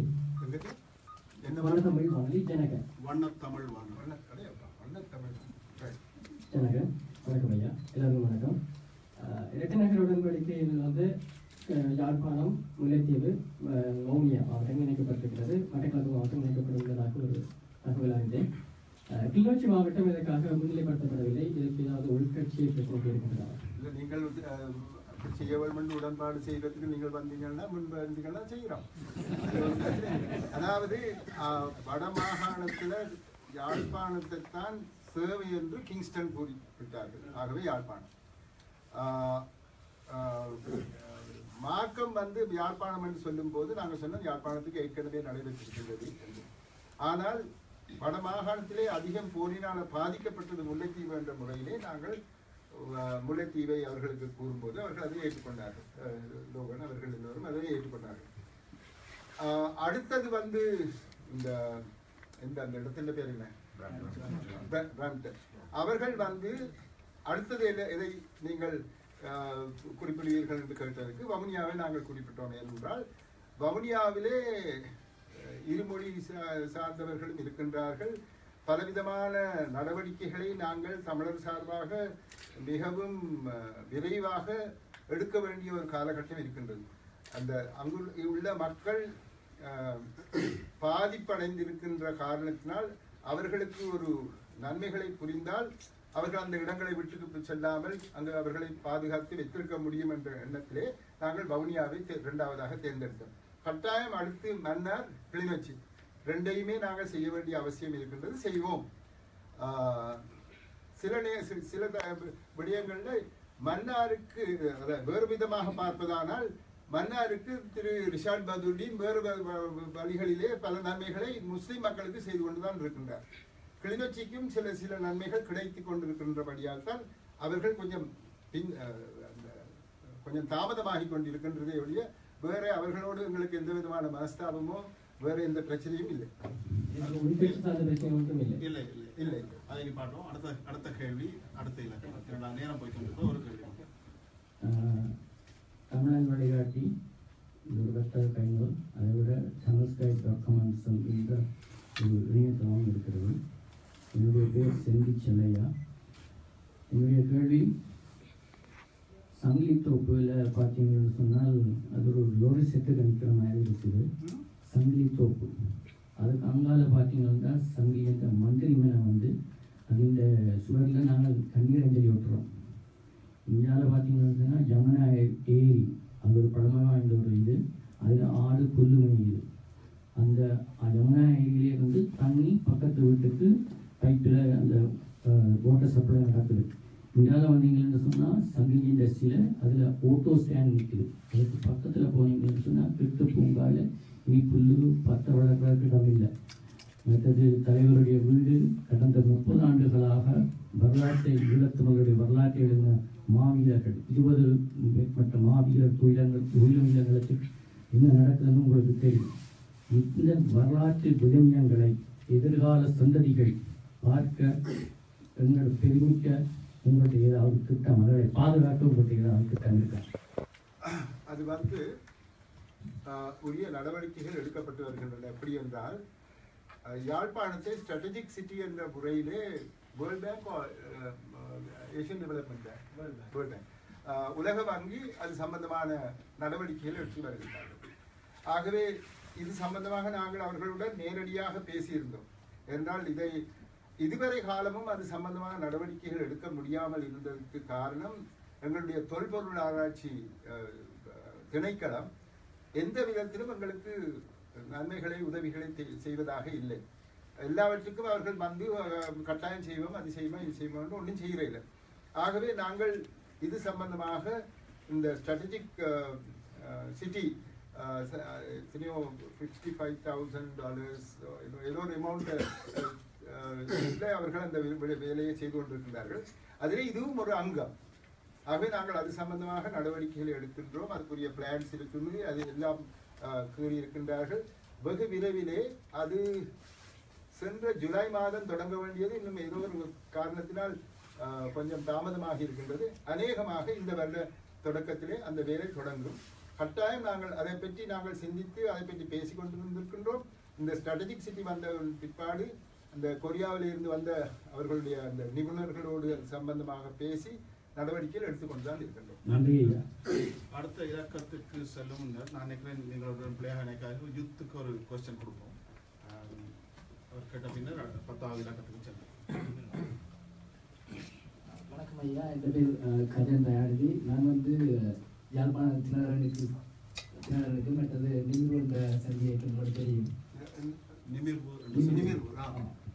எந்த கேள்வி என்னென்னா, நான் வந்து இங்கே அந்த காலத்தில் வந்தேன். இப்போ நேற்று முந்தின நாள் உயர்ந்தர ரிசல்ட்டும் மற்றது எங்களோட விளையாட்டுத்துறை அதெல்லாம் பார்க்கும்போது கொஞ்சம் சந்தோஷமா இருக்கு எங்களுக்கு. ஆனால் அங்கே இன்னொரு பக்கம் பார்த்தா போதை வஸ்து கேங்ஸ் அப்படின்ற ஒரு இதில் கொஞ்சம் பயமாக கிடக்கு எங்களுடைய ஆட்கள் என்ன செய்வாங்க. ஸோ அதுக்கான முயற்சிகள் நீங்கள் என்ன எடுத்துக்கொண்டு இருக்கிறீங்க? இல்லை ராணுவம் உங்களுக்கு சப்போர்ட் பண்ணுறதா, இல்லை அவங்க எதிராக சப்போர்ட் பண்ணி கொண்டிருக்காங்க எங்களுக்கு தெரியல. இது ஒரு சிக்கலான கேள்வி. அதுக்கு பதில் சொல்றது என்னென்றால், போதைப் பொருட்கள் வருவதற்கு, அதாவது 2009ஆம் ஆண்டு மே மாதம் 18ஆம் தேதிக்கு முன்னர் போதைப் பொருள் யாழ்ப்பாணத்திலே வடமாகாணத்திலே பாவித்ததாக சரித்திரம் இல்லை. ஆகவே இப்பொழுது கூட போதைப் பொருள் சம்பந்தமான அந்த நிறுவனத்தினுடைய தலைவர் ஒரு சிங்கள டாக்டர் ஒருவர், அவரே அதை ஏற்றுக்கொண்டிருக்கின்றார். ஆகவே நான் அவரிடம் கேட்டேன், 1,50,000 இராணுவ வீரர்கள் இங்கு இருக்கின்றார்கள், போலீசார் அங்கு இருக்கின்றார்கள், நீங்கள் எத்தனையோ பேரை அங்கு போட்டிருக்கின்றீர்கள் போலீஸ் நிலையங்களில், அப்படி இருந்து கூட இது எவ்வாறு நடைபெறுகின்றது? அது அவர்கள் சொல்கிறார்கள், புலிகள் வந்து தென்னிந்தியாவிலே இருந்து இங்கு வந்து இவற்றை கொண்டு வருகின்றார்கள் என்று அவர்கள் யாரோ 2 பேர் இந்த பேரும் சொன்னார். நான் சொன்னேன், அப்படின்னா புலிகள் 2 பேர் உங்களுடைய 150,000 இராணுவத்துக்கு சரி சமம் என்று சொல்றீங்களோ. ஆகவே இதுதான் விடயம். இதற்கு பின்னணியாக யார் வேலை செய்கின்றார்கள் என்பதிலே எங்களுக்கு சில சந்தேகங்கள் இருக்கின்றன. யாருன்னு நான் சொல்ல முடியாது. இதுவரையில சொன்னதிலிருந்து நீங்கள் கண்டுபிடிச்சிருக்கீர்கள் என்று. ஆகவே இதை நாங்கள் நிறுத்துவதாக இருந்தால் எங்களுக்கு ஒரு பலம் வேண்டும். அதாவது போலீஸ் பலம் எங்களுக்கு தர வேண்டும். போலீஸ் அதிகாரங்கள் எங்களுக்கு தரப்பட்ட அதிகாரங்களை கூட நாங்கள் செய்ய முடியாமல் இருக்கின்றன. 3 வருடங்களுக்கு முன்னர் எங்களுக்கு கூறப்பட்டது, அதாவது நான் வந்த காலத்தில் 2014 அப்பொழுதைய ஐஜிபி எனக்கு சொன்னார், 600 சொச்ச பேர் களுத்துறையிலே தமிழ் இளைஞர்கள் பயிற்சி பெற்று வருகின்றார்கள். விரைவிலே உங்களுடைய போலீஸ் நிலையங்களுக்கு நாங்கள் அவர்களை அனுப்புவோம் என்று. ஒன்றும் நடைபெறவில்லை. 2015 அந்த மினிஸ்டர் ஒருத்தர் சொன்னார், நாங்கள் 400 சொச்ச பேருக்கு பயிற்சி கொடுத்து கொண்டிருக்கின்றோம், விரைவிலே நாங்கள் அவர்களை அனுப்புவோம் என்று. வரவில்லை. போன வருஷம் இப்போ ஒரு 5-6 மாதத்துக்கு முதல் ஐஜிபி, தற்போதைய ஐஜிபி பூஜித ஜெயசுந்தர சொன்னார், 200 சொச்ச பேருக்கு நாங்கள் பயிற்சி அளித்துக் கொண்டிருக்கின்றோம், விரைவிலே நாங்கள் அங்கே அனுப்ப போகின்றோம். இதுவரை வரவில்லை. உண்மையிலே பயிற்சி கொடுத்துத்தான் இருக்கின்றார்கள். அதாவது களுத்துறையில போலீஸ் ட்ரைனிங் ஸ்கூல்ல கொடுத்திருக்கின்றார்கள். ஆனால் அவர்களை அனுப்புவதாக இல்லை. காரணங்களை பற்றி எனக்கு தெரியாது. ஆனால் நாங்கள் அனுப்புங்கள் என்று கூறிக்கொண்டுதான் இருக்கின்றோம். இப்பொழுது கூட வடமாகாணத்தில் போலீஸ் நிலையங்களிலே முறைப்பாடுகள் செய்வதானால் அவை தமிழ் மொழியிலே இல்லை, சிங்களத்தில் தான் செய்ய வேண்டியிருக்கு.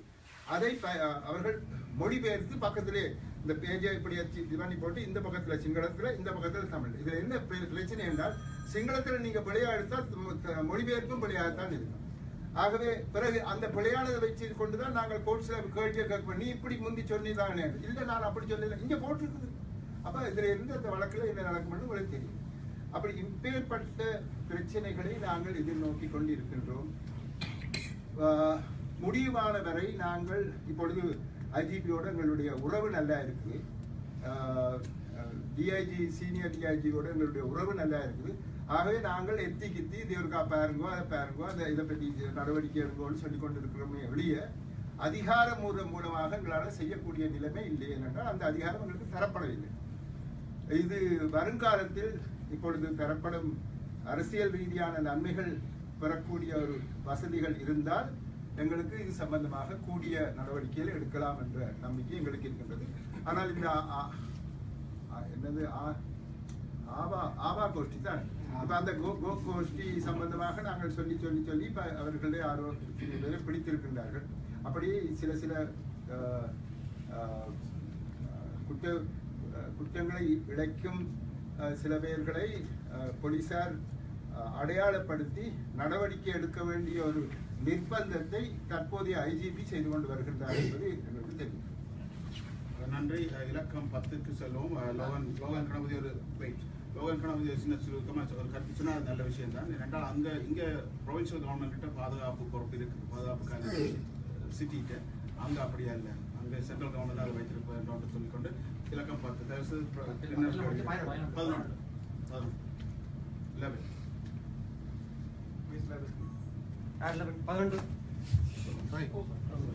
11 விழுந்து கேட்காமனா இல்லாட்டி 12 பிறகு கேட்டார்கள் இல்லை. லோ ஸ்கூல் ஸ்டூடெண்ட்ஸ் இருக்கணும். நான் நினைக்கிறேன் யூத்தில் இருக்கா போயிட்டு வரலாம். Hi, my name is Keepika from Tamil Guardian. From where? Tamil Guardian. So you spoke a lot about investments in the north and east, especially. Sorry, I find it difficult to follow you. You spoke why don't you keep your speak a little further down, right? You spoke a lot about investments in the north and east, especially tourism and technology. So my question is regarding how these investments will benefit the most marginalized communities in the north and east. How investments benefit the marginalized community? Well, why don't you stand up and ask one more time? Please, I'm so sorry, I can't. Ask without the mic. Yes. Yeah. So how tourism investments and technological investments will help the most marginalized communities in the north and east? Most marginalized community in the north and east. How the investments could. Yeah, we are trying to identify, please be seated. We are trying to identify the type of things that are going to be of use to the marginalized people, and that is precisely what is being done. Actually, the two people who are seated by your side, they are the experts who know all the type of investments that need to be given thought about, or those are being formalized or formulated by us in order to increase the standard of living, in order to make their standard of living better. So it is quite possible for various projects to be effected in order to bring about benefits for the people. One. Two, as you rightly said about the modern techniques and various things, it is essential. With 30 years of war and with the government not allowing people from outside to come and teach modern methods and so on, there is a lacuna. There is a gap with regard to what is taking place there. So it is ideal if these various projects are also directed in order to bring in new modern tendencies or modern techniques, and that would be very useful. Now, for example, one of our elderly Tamils from Sri Lanka who is living here, gave us $1 million and said, you have to give this to the most backward schools. Give it in the form of computers to the backward schools. And also make sure that there is a teacher who will be able to teach them. Now what that, and we did that, we have done that. Now what that means is, the most backward of schools are now being brought right up to, I mean, it's a quantity jump more or less, where you are allowing them to learn computers and also be able to, jump up from where they are into a modern world. So that's the type of things that we are thinking in terms of where we can bring about scientifically or technically advanced systems to be brought in and introduced to our people. And that's one of the ways by which we can bring them up, because the 30 years lag has to be somehow or the other. We have to fill up the gap. And that's exactly what we are trying to do. Nandri, Kurt Carr, you something else? Actually, I would like to expound further on what the Chief Minister has said. We have also precisely asked a very important question. How are these development initiatives going to support and help the vulnerable groups? So, to be more focused and precise with regard to this, there are a couple of steps and initiatives which have been undertaken. One, the Chief Minister having engaged in a contracted manner with the UN and other bilateral partners in Sri Lanka, and finally together with Prime Minister's support, the process has begun with regard to carrying out a comprehensive needs assessment by sectors, covering the different demographies of the war-affected region, which include the vulnerable zones, especially children, women, and people with special needs, apart from the others who have been affected by the war and interlinked situations. So that process is on, and hopefully that initiative will take stock of, in addition to what has been done, what needs to be done, because the northern province have been subjected to both the war, the impact of the war, as well as a man-made disaster, as well as the natural disaster tsunami. So there is an accumulated deficit sort of situation relevant in the north. So that aspect is being covered from a technical point of view. Apart from that, especially in the tourism sector, with the help of UNDP funding, the Chief Minister has initiated a process where a strategic plan for the next 5 years for the northern province has been drafted, which we are evaluating now, which will be fine-tuned, and later on it will be most probably towards the end of this month we are going to make a presentation on that in Jaffna. In addition to, the Chief Minister has also taken steps to look at carrying out a tourism master plan study, so that you are pretty clear with regard to the next 5 to 10 years in terms of long-term development needs of the northern province, taking cognizance of the ground reality and the socio-cultural niveau and the context. So that process is on. We can tell you, you can be rest assured that process is on, so that we will certainly take care of the vulnerable. More importantly, as a person who hails from the tourism background, having been worked in that sector for 2 decades, tourism itself has the potential, it has a multiplier effect. It has linkages to all sectors of the economy. So there is a very strong possibility and opportunity for all sectors of the society to participate in the process. So we are conscious of that, and steps are being taken. Thank you. இந்த இலக்கத்தின்படி 11வது இலக்கம் உங்களுடைய okay. என்னுடைய பேர் திருச்செல்வம், தமிழகத்தில். நாங்கள் இதுவரைக்கும் அரசியல் தீர்வை பற்றி பேசிக் கொண்டிருக்கிறோம், அல்லது பொருளாதார அபிவிருத்தி பற்றி பேசிக் கொண்டிருக்கிறோம். முக்கியமான ஒன்று போர்க்குற்றம். போகிற போக்கில் நாங்கள் எல்லாருமே சேர்ந்து போர்க்குற்றத்தை மூன்று பயமாக இருக்குது. நீதித்துறையில் எங்களுக்கு இருந்த அனுபவம், கலப்பு நீதிமன்றம் தான் தெளிவாக நிறைவேற்றப்பட்ட தீர்மானம். கலப்பு நீதிமன்றம் கடைசியாக பொதுமக்கள் கருத்தறிவு குழு மனோரி மூத்த திருமணத்தில் அவர்கள் சமர்ப்பித்த அறிக்கையில் ஆக குறைந்தது ஒரு சர்வதேச நீதிபதியாவது அந்த விசாரணைக்குள்ள சேர்க்க வேண்டும் என்று கேட்டதற்கு சில மனத்தியாளர்களுக்குள்ளேயே ஜனாதிபதி நிராகரித்துவிட்டார். இப்படியாக போகணும்னா தமிழர் தரப்பின் தலைமை தாங்குகின்ற தரப்பின் நிலைப்பாடு இந்த போர்க்குற்றத்தில் எவ்வாறு இருக்கிறது? ஏன்னா நீங்களும் அதே கட்சியை சார்ந்தவர். அதே போர்க்குற்றம் நடைபெற்ற பிரதேசத்தின் முதலமைச்சராக இருப்பீர்கள்.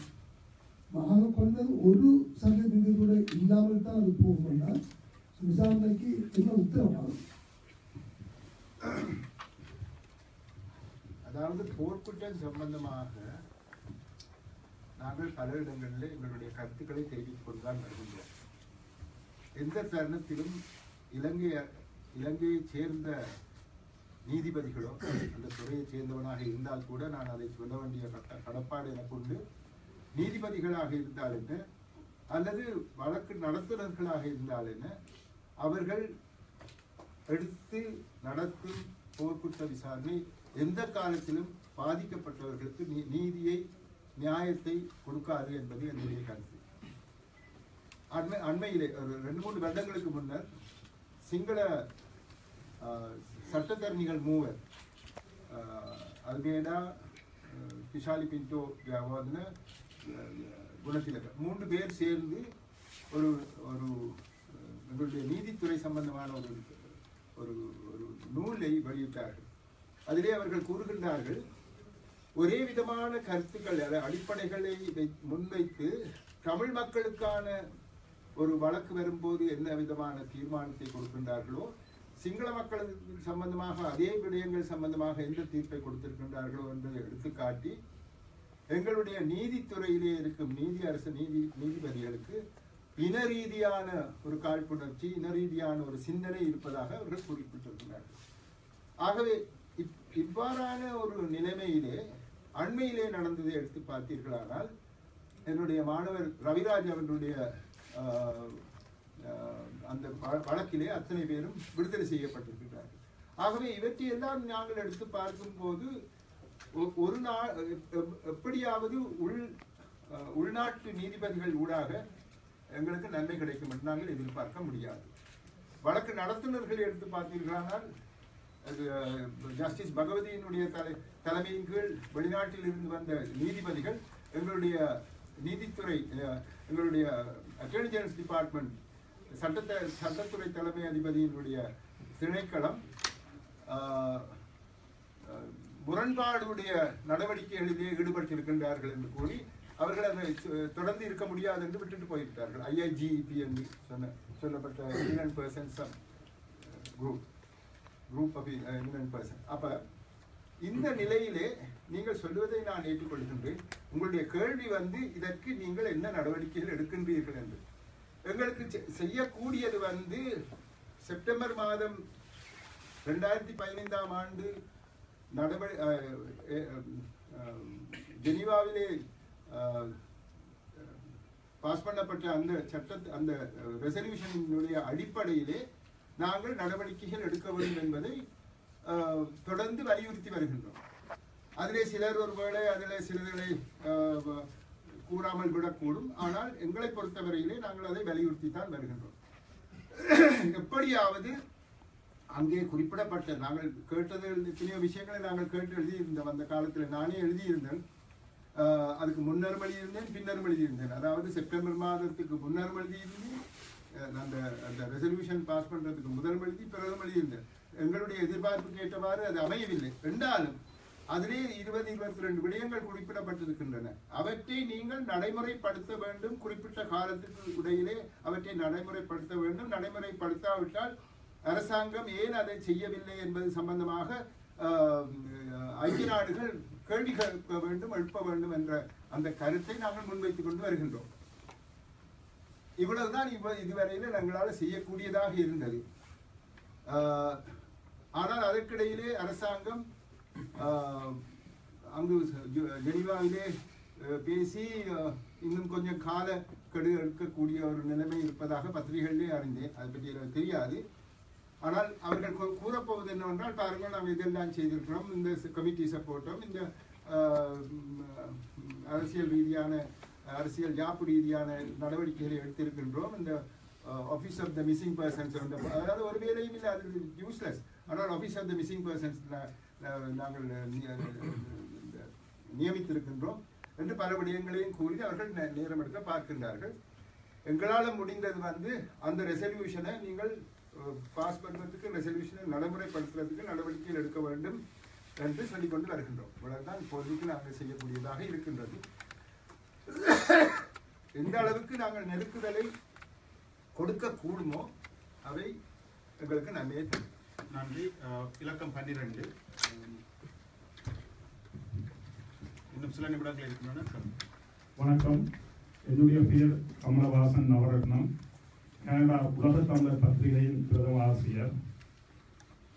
இதற்கு முன்னர் ஒரு பத்திரிகையாளர் கேட்டதற்கு நீங்கள் கூறியிருந்தீர்கள், அதாவது இலங்கை அரசாங்கத்திடம் இருந்து நிரந்தர தீர்வை பெற்றுக்கொள்ள முடியாது என்று கூறியிருந்தீர்கள். வெளி உலகத்தின் ஊடாக ஸ்ரீலங்கா அரசாங்கத்திற்கு அழுத்தம் கொடுக்க வேண்டும் என்று கூறியிருந்தீர்கள். அதற்கு அப்பால் உள்நாட்டில், அதாவது தமிழர் வாழும் ஈழப் பிரதேசத்தில் ஸ்ரீலங்கா அரசாங்கத்தின் மீது பாரிய அழுத்தத்தை கொடுப்பதற்கு ஜனநாயக ரீதியான வெகுஜன எழுச்சி போராட்டங்கள் அல்லது அகிம்சை போராட்டங்களை ஏற்படுத்தி அதனூடாக இந்த நல்லிணக்க அரசினைக்கு ஒரு பாரிய அழுத்தத்தை கொடுப்பதற்கு உங்கள் சார்ந்தும் உங்கள் வடமாகாண சபையின் சார்ந்தும் உங்கள் கட்சி மீதும் சார்ந்தும் ஏதாவது திட்டங்கள் இருக்கின்றதா என்பதுடன் இந்த புலம்பெயர்ந்து வாழும் தேசத்தின் ஒரு பத்திரிகையாளர் என்றவன் ஊடாக உங்களுக்கு வேண்டுகோளை விடுக்கின்றேன். உலகத்தில் வெகுஜன எழுச்சி போராட்டங்கள் தோற்றது மிக மிக குறுகிய வரலாறு. அது வெல்லக்கூடிய வாய்ப்புகள் இருக்கின்றது. ஏனெனில் இலங்கையிலும் ஒரு நல்லிணக்க ஆட்சி என்று இருக்கின்றது. அதேபோல் உலக ரீதியாகவும் ஜனநாயக போராட்டங்களை வரவேற்பதற்குரிய காலகட்டம் இது. நன்றி. எங்களுடைய தமிழ் மக்கள் பேரவை எழுக தமிழ் நிகழ்ச்சியிலே பங்கு பெற்றது பற்றி உங்களுக்கு தெரியும். வருகின்ற 21ஆம் தேதி மட்டக்களப்பிலே நடைபெற இருக்கின்றது. இது மக்கள் ரீதியாக அடிமட்ட மக்களை கொண்டு நாங்கள் சில நடவடிக்கைகளை எடுத்துக்கொண்டு வருகின்றோம். இதை எந்த அளவுக்கு அரசியல் ரீதியாக எங்களுடைய கட்சி எடுத்து செல்ல போகின்றது என்பது பற்றி என்னால் ஒன்றும் கூற முடியாது. ஆனால் மக்கள் ரீதியாக அவர்கள் சில நடவடிக்கைகளை எடுக்கப் போகின்றோம் என்று கூறி அதற்கு தலைமை வகிக்க முன்வருவீர்களா என்று கேட்டபோது, நீங்கள் கட்சி ரீதியாக தேர்தலிலே ஈடுபடாமல் உண்மையான மக்களுடைய அபிலாஷைகளை, ஆசைகளை, நோக்குகளை, எதிர்பார்ப்புகளை வலியுறுத்தி அவற்றை நடைமுறைப்படுத்துவதற்காக நீங்கள் முன்வந்தால் நான் அதற்கு தலைமைத்துவம் தருவதாக வாக்களித்து அதன் அடிப்படையிலே இந்த நடவடிக்கைகள் எடுத்துக்கொண்டிருக்கின்றோம். இப்போ இந்த மாதம் 21ஆம் தேதி நடைபெற இருக்கின்றது.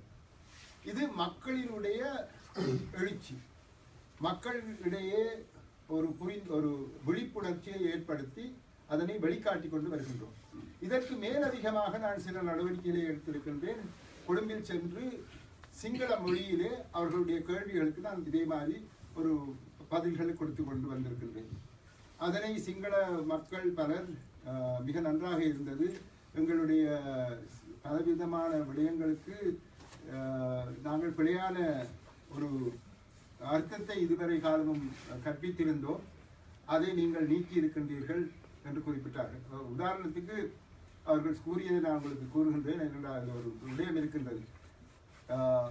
சிங்கள மக்களிடையே சமஷ்டியை ஒரு பிரிவினை என்ற முறையிலே சிங்கள அரசியல்வாதிகள் இதுவரை காலமும் கூறிக்கொண்டு வந்திருக்கின்றார்கள் என்று கூறி, அவர்களுடைய ஒரு சிங்கள மக்கள் ஒருவருடைய மூழ்கெதிர அவர்களுடைய ஒரு பாரம்பரிய வீட்டை எடுத்துக்கொண்டோமானால், அது ஒரு 5 ஏக்கர் 10 ஏக்கர் காணி இருக்கின்ற ஒரு இடத்திலே தாயின் தகப்பனும் ஒருமித்து வாழ்ந்து வருகின்றார்கள்.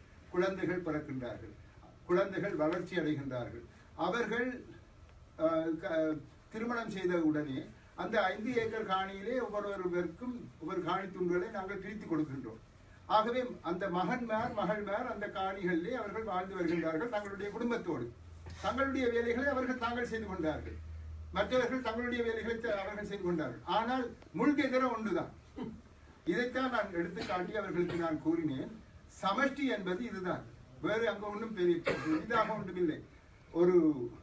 ஒரு நாட்டை அங்கிருக்கும் மக்கள் தங்கள் வேலைகளை தாங்கள் பார்த்துக் கொள்ளக்கூடியதாகவும், ஆனால் சில விடயங்களிலே மத்திய அரசாங்கம் உரிய நடவடிக்கைகளை எடுப்பதாக, அதாவது இப்ப அதில் இருக்கிற முன்கேந்திரையில் நடுவில் இருக்கிற தாய்ந்தாப்பனும் சில நடவடிக்கைகள் எடுக்கும்போது அவர்கள் எடுப்பார்கள் அந்த நடவடிக்கைகள். என்று சொல்லி கூறியதை அவர்கள் திரு குசால் பெரேரா அவர்கள் இதுவரை காலமும் சமஷ்டிக்கு இப்படி ஒரு வியாக்கியானம் எவருமே தரவில்லை என்று சொல்லி அதை நாங்கள் வரவேற்றார். ஆகவே இவ்வாறான சில கருத்துக்களை சிங்கள மக்களிடையே நாங்கள் எடுத்து செல்ல வேண்டிய அவசியம் எங்களுக்கு ஏற்பட்டிருக்கின்றது. பிழையான தகவல்களை மக்களுக்கு எடுத்து கூறி எங்களுக்கு இடையிலே ஒரு பிரச்சனையை ஏற்படுத்தி கொண்டு இருக்கின்றார்கள் சிங்கள தலைவர்கள். அதற்கு நாங்கள் இடம் கொடுக்காமல் நாங்கள் இனி சிங்கள மக்களோடும் சேர்ந்து கதைக்க வேண்டிய ஒரு சந்தர்ப்பம் வந்திருக்கின்றது. எனவே இவற்றையெல்லாம் நாங்கள் செய்து கொண்டு போவதால் தான் எங்களால் இந்த பிரச்சனைகளுக்கு நாங்கள் தீர்வை காணலாம் என்று நான் நம்புகிறேன். நன்றி. இலக்கம் 13 ஒரு சில நிமிடங்களே இருக்கின்றன.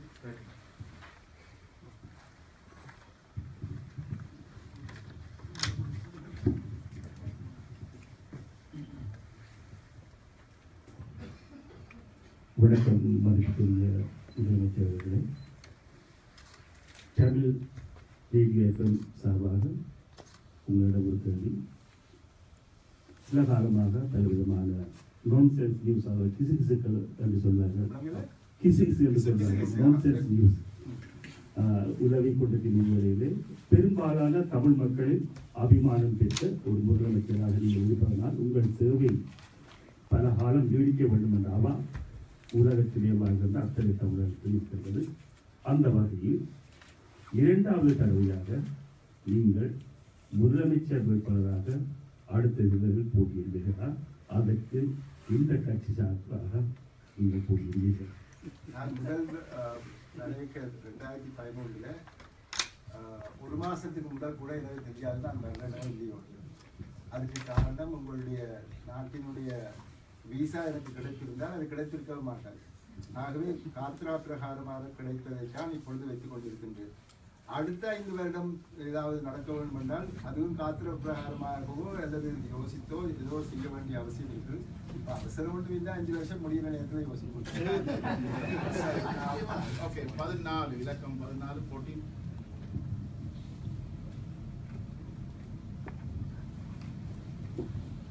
அனைவருக்கும் வணக்கம்.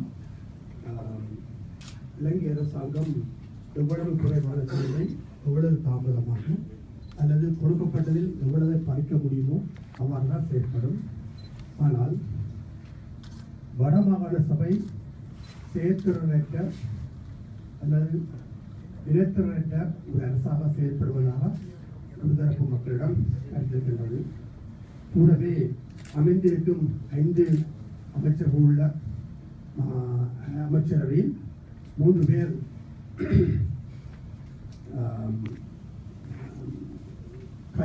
நிதி கையாளர் செய்ததாக குற்றச்சாட்டு வந்து அது சம்பந்தமான விசாரணை கமிஷன் 3 பேர் மீது நடத்துமாறு கௌரவ முதலமைச்சர்களாலே குழு நியமிக்கப்பட்டிருக்கிறது. குருகுருவாயாவை தவிர மற்ற 3 பேரும் மக்களுக்கு தெரியக்கூடிய மாதிரியான என்ன வேலை திட்டங்களை நீங்கள் செய்கிறீர்கள் என்பதை தெளிவுபடுத்த வேண்டிய ஒரு தேவையும் உங்களுக்கு இருக்கின்றது. கூடவே தற்பொழுது முதலமைச்சர் இந்த நாட்டுக்கு வரும்பொழுது அவருக்கான அந்த பொறுப்பை ஏற்றுக்கொண்டிருப்பவர் ஐங்கரநேசன். இவர் அந்த நிதி கையாளர் சம்பந்தமான விடயத்தில் முதலாவதாக குற்றச்சாட்டப்பட்டவர். ஒரு மக்களுக்கு நம்பிக்கை வருவோம் என்று சொன்னால் குறைந்தபட்சம் இந்த 3 பேரை தவிர்த்து 4வது ஆளை தெரிவு செய்து வந்திருக்க வேண்டும். அவ்வாறு செயல்படவில்லை.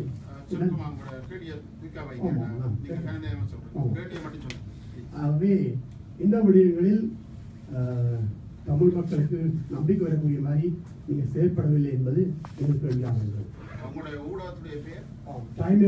டைம் எஃப்எம் என்ற ஊடகம். எனது பேர் வந்து சிவா ஈஸ்வரமூர்த்தி முருகப்பிள்ளை.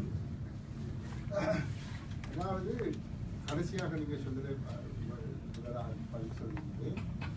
எங்களுடைய 5 அமைச்சர்களிலே 3 அமைச்சர்களை நாங்கள் நியமித்திருக்கிறோம். அதாவது இப்பொழுது நான் இன்னும் ஒரு கிழமைக்கு பிறகு அல்லது சில நாட்களுக்கு பின்னர் திரு குருகுலராஜாவும் திரு டாக்டர் சத்யலிங்கமும் இங்கு வருகிறார்கள். இன்னொரு கூட்டம் வந்து இங்கே நடைபெறுகிறார். ஆகவே அவர்கள் மிகுதியாக இருப்பவர்கள் திரு ஐங்கரநேசன் அவர்களும் பெனீஸ்வரன் அவர்கள். அவர்களுடைய சீனியர் வந்து ஐங்கரநேசன். அந்த அடிப்படையிலே அவர்களிடம் கையளிக்கப்பட்டிருக்கிறது. உங்களுடைய கேள்வி வந்து அவருக்கு எதிராக குற்றச்சாட்டுகள் இருப்பதால் நீங்கள் எவ்வாறு அவரை அந்த இடத்துக்கு நியமிக்க முடியும் என்று. குற்றச்சாட்டுகள் இருப்பது என்பதற்காக ஒருவரை குற்றவாளி என்று நாங்கள் ஏற்றுக்கொள்ள வேண்டிய அவசியம் இல்லை. எத்தனையோ பேர் உங்கள் எல்லாரையும் குற்றம் சாட்டிக் கொண்டுதான் இருக்கிறீர்கள். பத்திரிகைகள் எல்லாம் நீங்கள் அதான் செய்து கொண்டிருக்கீர்கள் ஒரு நாள். ஆனால் குற்றம் சாட்டுவதால் எங்களுடைய குற்றங்கள் அங்கு நிரூபிக்கப்பட்டதாக இல்லை என்று நாங்கள் ஏற்றுக்கொள்ள வேண்டிய அவசியம் இல்லை. அதற்காக நான் அவர் குற்றம் செய்யவில்லை என்று சொல்லவில்லை, செய்தார் என்று சொல்லவில்லை. ஆனால் until he is found guilty, he is presumed to be innocent என்ற அந்த அடிப்படையிலே நாங்கள் அவரை ஒரு குற்றவாளி என்று எண்ணுவதே இல்லை. அவர் ஒரு குற்றம் சாட்டப்பட்டவர் அல்லது அவருக்கு எதிராக சில முறைப்பாடுகளை செய்திருக்கின்றார்கள் என்பதுதான் உண்மை. அதற்காக அவரை தன்னுடைய வேலையில் இருந்து நிப்பாட்ட வேண்டிய அவசியம் எங்களுக்கு இல்லை. அடுத்தது நாங்கள் எந்த வேலையை செய்யவில்லை என்றதுக்காக நீங்கள் முதல் எங்களுக்கு சொல்ல வேண்டும். என்ன விதமான வேலைகள் நாங்கள் செய்ய வேண்டும் என்று நீங்கள் எதிர்பார்க்கிறீர்கள் என்று எங்களுக்கு சொன்னீங்கன்னா நாங்கள் அதற்கு பதிலை சொல்ல முடியும். என்றால் நீங்கள் எந்த வேலையும் செய்யவில்லை இதுவரை காலவும் என்று மக்கள் கூறுகின்றார்கள், கதைக்கின்றார்கள் என்று சொன்னால் எந்த வேலையை நாங்கள் செய்ய வேண்டும் என்று நீங்கள் எதிர்பார்க்கின்றீர்கள் என்று அதனை சுட்டி காட்டினீர்களானால் அது சம்பந்தமாக நாங்கள் அதுக்கு பதில் தருவோம். ஆகவே நீங்கள் நான் நினைக்கிறேன் அரசாங்கமும் ஒரு சில தமிழ் கட்சிகளும் சேர்ந்து எங்களை செயலற்றவர்கள் திறனற்றவர்கள் என்று எடுத்து காட்டுவதற்காக செய்யும் சில சதிவேலைகளிலே நீங்கள் பிடிபட்டு இருக்கின்றீர்கள் என்பது என்னுடைய கருத்து. இதற்கு ஒரு காரணம் இருக்கின்றது. அரசாங்கம் வந்து வடமாகாணம் தன்னுடைய வேலையை சரியாக திறனாக செய்து கொண்டு போகின்றது என்பதை எவருமே ஏற்றுக்கொள்ளக்கூடாது என்ற அடிப்படையிலே சில நடவடிக்கைகளை எடுத்து வருகின்றது. அவ்வாறு செய்தால் தமிழர்களுடைய வடமாகாண சபை தங்களுடைய வேலையை சரியாக செய்ய முடியாமல் இருக்கின்றார்கள், இவர்களுக்கு எதற்காக மேலும் அதிகாரங்கள் தேவை என்ற அந்த ஒரு கேள்வியை எழுப்பலாம் என்ற எண்ணத்திலே இப்படி ஒரு புரளியை ஏற்படுத்தி இருக்கின்றார்கள். எங்களை உதாரணத்துக்கு சென்ற வருடம் நாங்கள் எங்களுக்கு தரப்பட்ட பணம் அத்தனையையும் பாவிக்கவில்லை என்ற மாதிரி பேசினார். முழு பணமும் பாவித்து முடிந்தது. இது சம்பந்தமாக பத்திரிகைகளிலே முழு விவரங்களும் கொடுத்திருக்கின்றோம். இன்னும் வேண்டிய விவரங்கள் தேவையத்தான் எங்களுடைய அலுவலர்கள் இங்கு இருக்கின்றார்கள், முழு விவரங்களும் தருவார்கள். ஆனால் பத்திரிகைகளில் என்ன எழுதியிருக்கின்றார்கள், இவர்கள் தங்களுடைய பணத்தை பாவிக்கவில்லை, உரிய நடவடிக்கை எடுக்கவில்லை, உரிய மக்களுக்கு அது பணம் போய் சேரவில்லை. இவ்வாறான பலவிதமான கருத்துக்களை வேண்டுமென்றே வெளியிலே விடுவதற்கு சிலர் இருக்கின்றார்கள். அவர்களுக்கோடு சண்டை பிடிக்க வேண்டிய அவசியம் எங்களுக்கு இல்லை, அவர்களுக்கு பதில் கூற வேண்டிய அவசியம் இல்லை. ஆனால் நான் நினைக்கின்றேன் நீங்கள் அப்பேற்பட்ட ஒரு சதிக்குள் சிக்கிக் கொண்டுதான் இந்த கேள்வியை கேட்டிருக்கிறீர்கள். வணக்கம். நான் விளம்பரம் மற்ற தமிழ் வணக்கம் டாக்டர் நான் கடந்த 15 வருடங்களாக வேறு சமுதாயத்துடன் தொழில் இருந்து கொண்டிருக்கிறேன். நான் இப்போ வடக்கில் வந்து என்னுடைய இன்வெஸ்ட்மெண்ட்டை நீடிக்கிறதுக்கு என்ன செய்யலாம்னு அவரோட காய்க்கும் பொழுது எனக்கு அதில் விருப்பம் இருக்குன்னு சொன்னார். என்னுடைய பார்ட்னர் அவர் வேறு பகுதிக்கலாம். ஆனால் அவர் இன்னொரு கேள்வி கேட்டார், இப்போ நாங்கள் முதல்ல பணத்துக்கு என்ன விதமான பாதுகாப்பு இருக்கணும். எனக்கு ஏற்கனவே கெட்டியாகவும் முக்கியவர்கள் கேட்டுக்கின்றேன், நீங்கள் அதுக்கு ஒரு பதில் கொடுத்துருந்தீங்க. எனக்கு நான் எந்த விதமான பதிலை அவர்கள் கொடுக்கலாம்னு நீங்கள் எனக்கு உதவியாக இருக்கணும். நீங்கள் எந்த விதமான தடங்களுமின்றி பிரச்சனைகள் இல்லாமல் அவருடைய என்ன விதமான ஒரு ப்ரொஜெக்டை அல்லது இன்வெஸ்ட்மெண்ட்டை நீங்கள் செய்ய உத்தேசித்திருக்கின்றீர்கள் என்பது சம்பந்தமாக எங்களுக்கு கூறுங்கள். ஏனென்றால் அரசாங்கம் பிஓஐக்கு சில இதுகள் வந்ததென்றால் அந்த போர்ட் ஆஃப் இன்வெஸ்ட்மெண்ட் இதற்கு முழு உத்தரவாதமும் தருவதாக வாக்களித்திருக்கிறார். ஆகவே அது உங்களுக்கும் பொருந்தும். அதை விட வேறு ஏதாவது தெரிய வேண்டும் என்றால் எங்களை பொறுத்தவரையிலே எங்களுக்கு நன்மை தருவதாக இருந்தால் நாங்கள் கட்டாயம் அதற்கு எல்லா விதமான உதவிகளையும் செய்வோம். சில நேரங்களிலே சிலர் கொண்டு வருகின்ற சில ப்ரொஜெக்ட்ஸ் வந்து நாங்கள் ஏற்றுக்கொள்ளாமல் இருக்கின்றது. அப்படி ஏற்றுக்கொள்ளாமல் இருக்கும்போது எங்களை பற்றி மிகவும் கேவலமாக விமர்சிக்கின்றார்கள். உதாரணத்துக்கு இந்த மாட்டு தோல்ல இந்த சப்பாத்திகள் செய்கிறது சம்பந்தமாக என்னது சொல்றதுக்கு தோல் பதனிடல் இது சம்பந்தமாக ஒரு ப்ரொஜெக்ட் ஒன்று வந்தது. இதே ப்ரொஜெக்டை ஹம்பாந்தோட்டையிலே அவர்கள் ஏற்றுக்கொள்ளவில்லை. ஆனால் மன்னாரிலே இதை செய்ய வேண்டும் என்று கேட்டார்கள். அதற்கு தண்ணீர் மிகவும் அதிகமாக தண்ணீர் பாவிக்க வேண்டியது கொண்டு, இரண்டாவது அதிலிருந்து ஒரு கெமிக்கல் ஒன்று வெளியில் வருது, அது ஒரு நச்சுத்தன்மை பொருந்தியது. இப்படி பல காரணங்களை எங்களுடைய அலுவலர்கள் சொல்லி இது எங்களுக்கு தேவையற்றது அல்லது சரியில்லை என்று சொன்னார்கள். அதனை நாங்கள் அவர்களுக்கு சொல்லிவிட்டோம்.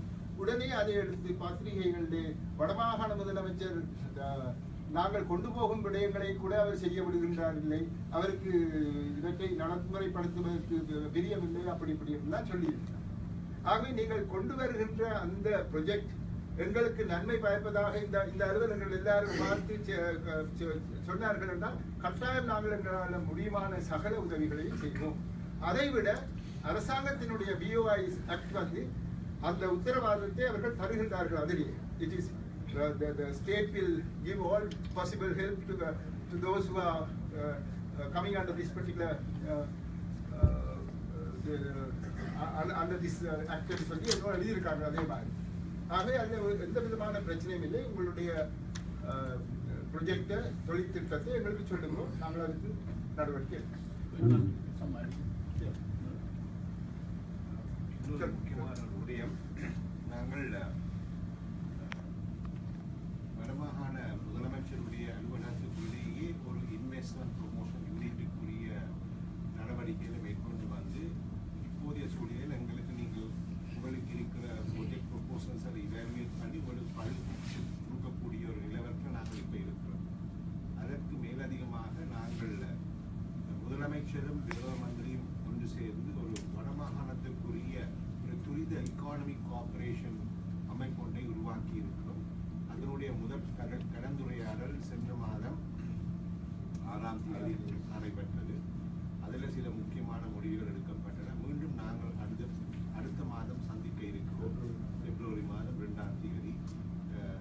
அது மாத்திரமல்ல, மத்திய அரசாங்கத்தின் இன்டர்நேஷனல் பார்ட்னர்ஷிப் அண்ட் ட்ரேட் மினிஸ்டருடன் நாங்கள் நெருக்கமாக சில விடயங்களை கதைத்து கொண்டு வந்திருக்கிறோம். அதன் அடிப்படையிலும் அவர்கள் எங்களுக்கு ஒத்துழைப்பு வழங்குகிறார்கள்.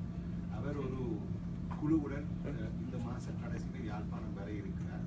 அப்போ ஒட்டுமொத்தமாக நாங்கள் சொல்லக்கூடியது என்னென்றால், தற்போதைய சூழ்நிலையில் மூலதனங்களுக்கு வாய்ப்புண்டு, அதன் தகுதியின் தராதத்தின் அடிப்படையில் மக்களுக்கு விதமான நன்மை பயக்கும் என்ற அடிப்படையிலும் கார்ப்பரேட் சோஷியல் ரெஸ்பான்சிபிலிட்டி அதன் அடிப்படையில் உதாரணமாக யூஎன்ல ஒரு டாக்டரின் ஒரு கான்செப்ட் இருக்கின்றது, குளோபல் யூஎன் காம்பேக்ட்.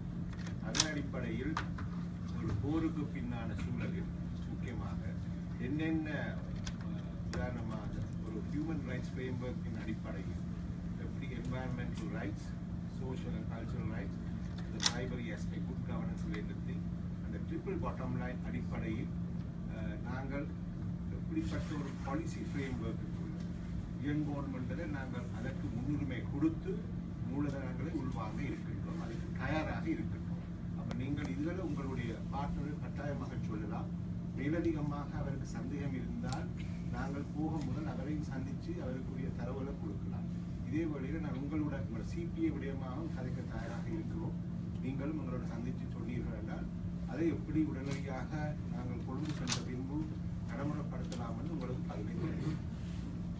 நன்றி. நாங்கள் இப்போ அடுத்ததாக என்ன செய்வோம்னா, நேரம் அதை விட நாங்கள் எதிர்பார்த்தை விட அதிகமாக சென்றிருக்கிறது. இறுதியாக என்னிடம் சில தகவல்கள் இருக்கின்றன, அதை தந்த பின்னர் பேனலில் இருக்கின்ற மூவரும் 60 seconds ஃபைனல் ரிமார்க்ஸ், மூவர் ஃபைனல் ரிமார்க்ஸ் சொல்வார்கள். அதைத் தொடர்ந்து முதலமைச்சர் என்ற வகையில் 2 நிமிடங்கள், அவருக்கு 120 seconds அவருடைய ஃபைனல் ரிமார்க்ஸ். அதைத் தொடர்ந்து நாங்கள் எங்களுடைய நிகழ்ச்சியை நுழைவுக்கு கொண்டு வரலாம். எனக்கு தெரியும் நிறைய கேள்விகள் இருக்கின்றன என்று தயவு செய்து மன்னிக்க வேண்டும்.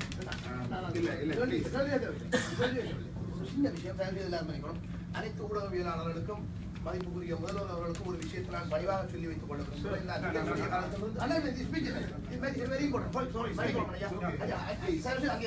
விடுதலை புலிகள் இயக்கம் போதை மரத்தை கடத்துகிறார்கள் என்றோ அல்லது விடுதலை புலிகள் இயக்கத்தின் சார்பாக ஏதாவது தவறான நடவடிக்கைகளில் யாராவது ஈடுபடுகிறார்கள் என்றோ எந்த தரப்பினரும் குற்றச்சாட்டப்படாது. விடுதலை புலிகள் இயக்கம் அவ்வாறான செயற்பாடுகளில் ஈடுபட மாட்டார்கள் என்ற விஷயத்தை தயவு செய்து உறுதியாக புரிய வைத்துக் கொள்ள முறை நான் சொல்றேன்.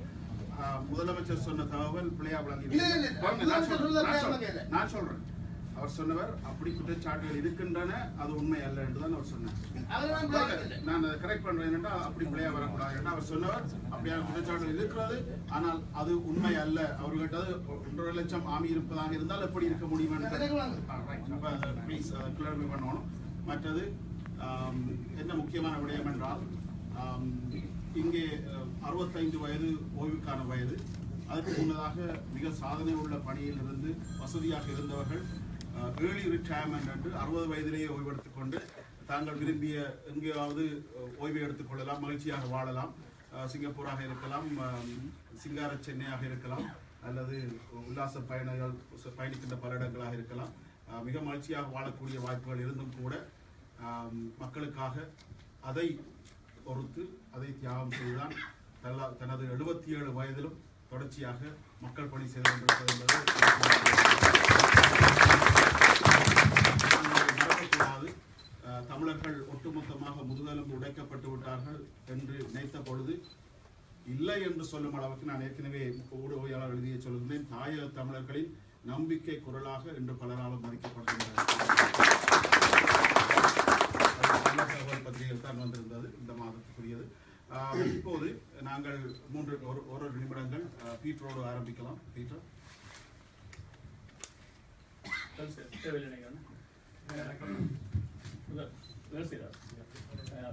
நான் பிரணவஸ்ரீ என்ற பெயரை கொண்டெல்லாம் ட்ரை பண்றேன். பிரணவஸ்ரீ ஐயா.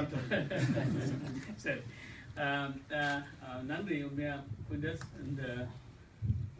இந்த பத்திரிகையாளர் மாநாட்டுக்கு முதல் உட்பட எல்லோரும் வந்து கொண்டமைக்கான நன்றியை முதலில் தெரிவித்துக் கொள்கிறேன். நாங்கள் இந்த முதல்வரினுடைய வருகையை சிறப்பாக வெற்றிகரமாக நடத்துவதற்காக ஒரு ஏற்பாடு குழுவை தெரிவு செய்திருந்தோம், முன்னே தெரிவித்திருந்தேன். அந்த வகையில் இன்று வரை அனைத்து தரப்பினரும் ஆதரவோடு ஒற்றுமையோடு இந்த விடயங்களை முன்னெடுப்பதில் மிகவும் சிறப்போடு முன்னிலை உழைத்து வருகின்றார்கள். நான் நம்புகின்றேன் இந்த பத்திரிகையாளர் மாநாடு மட்டுமல்ல, போன்ற அனைத்து நிகழ்ச்சிகளிலும் உங்களுடைய குறிப்பாக ஊடகங்களுடைய ஆதரவை வேண்டி நிற்கின்றோம். இந்த முதல்வனுடைய அனைத்து நிகழ்வுகளையும் வெற்றி பெற செய்து முதல்வனுடைய பயணத்தை, முதலாவது பயணத்தை, மிக முக்கியமான பயணத்தை, வரலாற்று சிறப்புமிக்க பயணத்தை வெற்றிகரமாக்குவோம் என உங்களை எல்லோரையும் கேட்டுக்கொள்கிறேன்.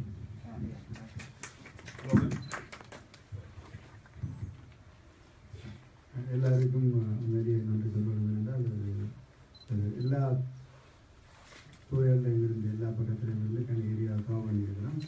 இது ஒரு சந்தோஷமான செய்தி. உங்களுக்கு தெரியும், ஒரு வடமிட்டாது கேடாது இப்படி ஒரு இனிஷியேட்டிவ் நடக்கிறது. ஒரு வேர்ல்டு பேரை கேட்டிருந்தால் மற்ற மாநாடுகளை எல்லாம் செய்ய முடியாது என்றால் உலகத்தில் வாழ்கின்ற உலக தமிழர்கள் எல்லாம் வந்து நினைக்கலாம். என்னுடைய ஈழத்தில் உள்ள நகரங்களோ அது எல்லா தமிழ்நாட்டிலும் நகரங்களும் தனியாக இப்போ ஒரு மார்க்கம் அது முன்னெடுக்குது, மார்க்கம் வந்து ஊதியமாக இருக்குது. பட் இது வந்து எல்லா நகரங்களிலும் வாழுகின்ற ஓட்டு இதெல்லாம் ப்ரெஷர் கொடுக்குறாங்க. இந்த மேயர் கவுன்சிலுக்காக நாங்கள் மெல்போர்னையும் தொடர்ந்தவங்க இருக்கலாம், அல்லது யூரிக்காயும் ட்ரிகோமலையும் இருக்கலாம். அப்போ இது ஒரு அருமையான செய்தி. அது எல்லாருக்கும் அந்த கடமை இருக்குது. மற்றது இன்னொரு பதில் சொல்கிறாங்கன்னா ஈழ தமிழர்களுடைய இருப்பு, வாழ்வு, வளங்கள் வந்து புலம்பெயர்ந்த மக்களுக்கு தங்கியிருக்கும் பிலிப்பின்ஸுக்கு. இதை நாங்கள் செய்திருக்கிறோம். உங்களுக்கு தெரியும், யுத்தத்துக்கு காலங்களில் 30 இடங்களாக ஊர் சங்கங்களாக, சிவில் சொசைட்டியாக, இன்ஸ்டிடியூஷனாக, ப்ரொஃபஷனல் அசோசியேஷனாக எல்லாம் செய்திருக்கிறோம். நாங்கள் செய்கிற விடயம் வந்து ஒரு இன்ஸ்டிடியூஷனலைஸ் பண்ணுறது. இன்ஸ்டிடியூஷனாக நாங்கள் செய்ய வலிக்கிறோம். நகரத்துக்கு business to business, city to city, person to person. Mahendran கேட்டிருந்தார், அவருடைய மாற்றினத்தவர் தன்னுடைய இல்லத்தில் பண்ணுற கேட்குறாரு. அவருக்கு தெரியும் அந்த மாற்றினத்தவர் எனக்கு ஆரம்பம் தெரியும். அவரெல்லாம் ஊகான், நாங்கள் எல்லாம் மாணவர்கள் ஊகான் ப்ராவின்ஸ் ஊகான் சிட்டி இப்போ 10 வருடத்துக்கு மேலாக பிரியாணி இடம்பெற செய்து அதனால நிறைய ப்ரோக்ரஸை கண்டிருக்கோம். இந்த எங்களுடைய வளங்கள், எங்களுடைய ஆற்றல்கள், எங்களுடைய ரிசோர்ஸஸ் எப்படி நாங்கள் பரிமாற்றம் செய்கிறோம் என்றது இது முக்கியம். அப்போ இதற்கெல்லாம் முன்னிட்ட மெக்கானிசம் இருக்குது. அப்போ இப்படியான விடயங்கள், இந்த கருத்துக்கள் இங்கே நடக்க வேண்டும். அப்போ இதனுடைய முதலாவது நிகழ்வு மாற்றத்தில் 14ஆம் தேதி தெரியும் சாரடி அந்த வைபவம் காட்சாத்தில் இந்த வைபவம் ஐயா அவர்கள் எங்களுடைய டிரான்ஸ்போர்ட்டுக்கு நீரோடு நடைபெற இருக்கின்றது. அதில் நீங்கள் பல விடயங்களை பார்க்கணும். மீடியாக்களுக்கு நிறைய விடயங்களை கற்றுக்கொள்ளக்கூடிய நேரங்கள் மற்ற அதிகாரியுடைய பேச்சு இருக்கிறாங்க. அப்போ இது இப்படியான விடயங்களை மக்கள்கிட்ட கொண்டு சொல்லுவாங்க. அதுக்கு ஊடகங்களுக்கு நிறைய பங்கு இருக்குது. மற்றது நாங்களும் நல்ல மரத்தை வைக்கிறோம். இந்த இறுதியான அம்சத்தில் ஒரு சொல்லிட்டு வந்து நாங்கள் நான் அடிக்கடி இந்த முல்லத்திய முதலமைச்சர் சொல்லுவது நான் முள்ளிவாய்க்கால் மாவட்டம் என்ற சொல்ல நான் குறிப்பிட்டேன். இந்த முல்லத்திய மாவட்டம் முள்ளிவாய்க்கால் மாவட்டம்.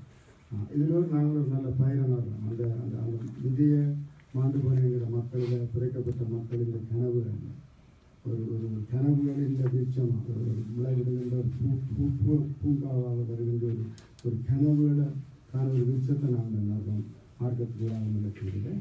அந்த விருட்சத்துக்கு தண்ணி ஊற்றி நல்ல தண்ணி ஊற்றி வளர்க்குற வரலாற்று கடமை எல்லாருக்குமே.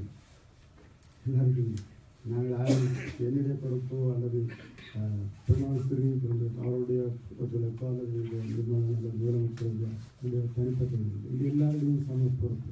அப்போ இந்த பொறுப்புக்கு நாங்கள் இதில் அரசியல் சாயம் பூச வேண்டும். அரசியல் சம்பந்தமாக கேள்வி வந்து இதற்கு அரசியல் சாயம் பூசாது. நல்ல தண்ணி ஊற்றி எல்லாரும் வளர்ப்போம், அது திருச்சமாக வளரட்டும்.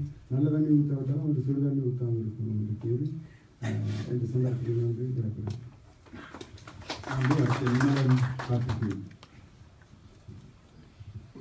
கடைசியாக பேசிட்டு நான் ஆங்கிலத்தில் பேசுவேன். அதில் சில முக்கியமான விடயங்கள் உங்களுக்கு கூற ஆரம்பித்தேன்.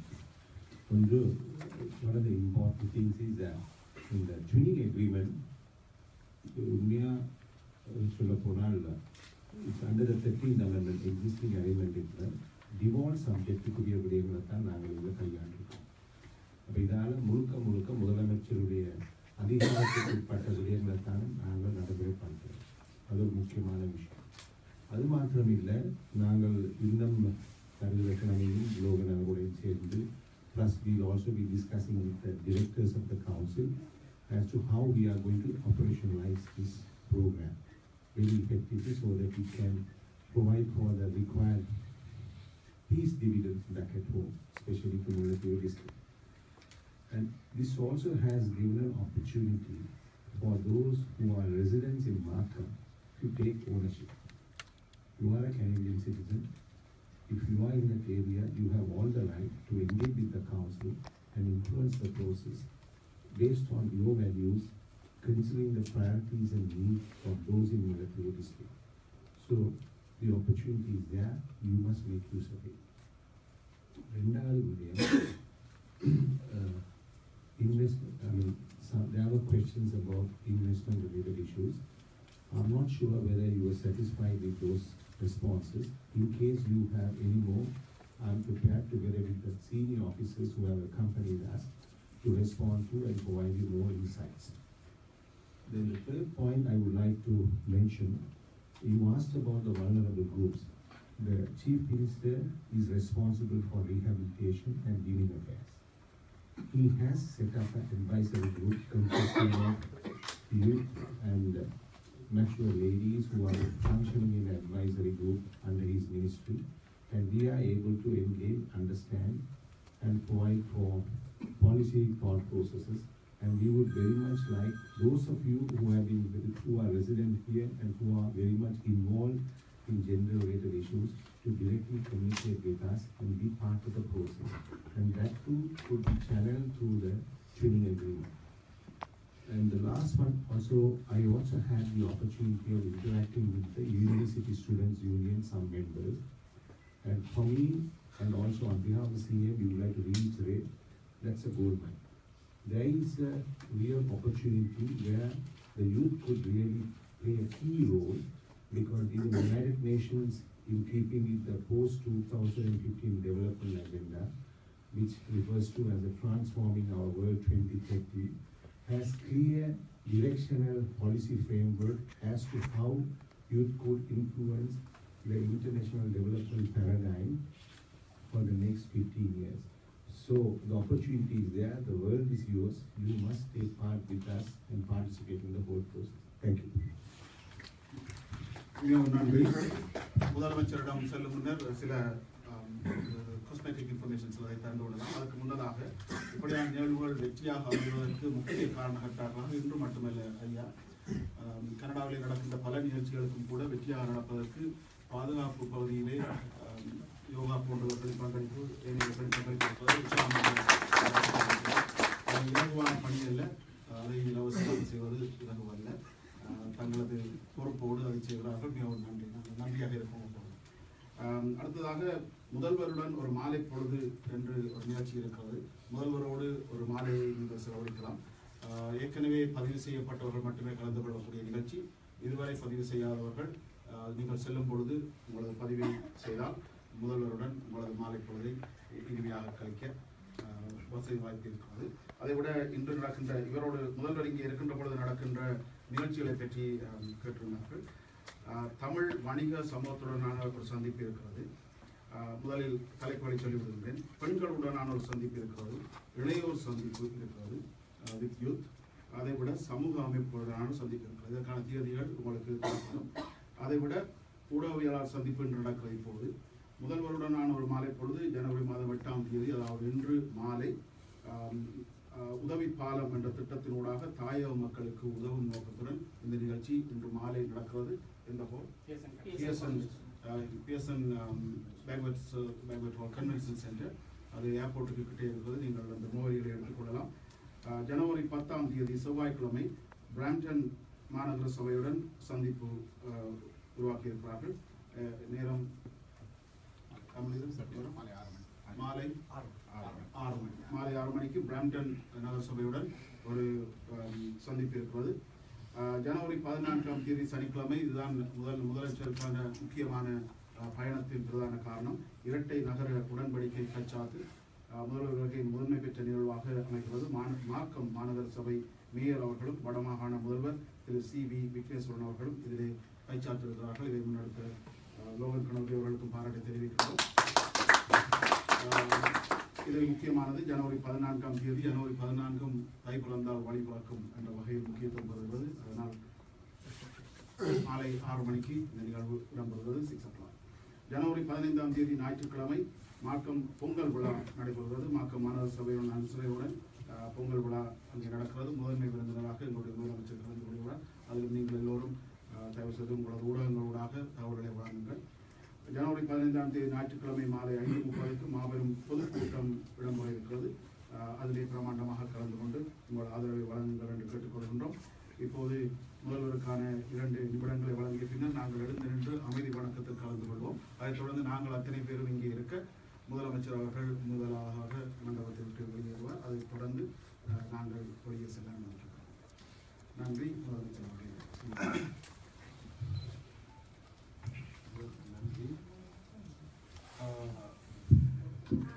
முதல்ல உங்களுக்கு சொல்ல வேண்டியிருக்கிறது வந்து, அந்த கூட்டத்தை எவ்வளவு ஒழுக்கமாக நீங்கள் நடைமுறைப்படுத்தியிருக்கின்றீர்கள்.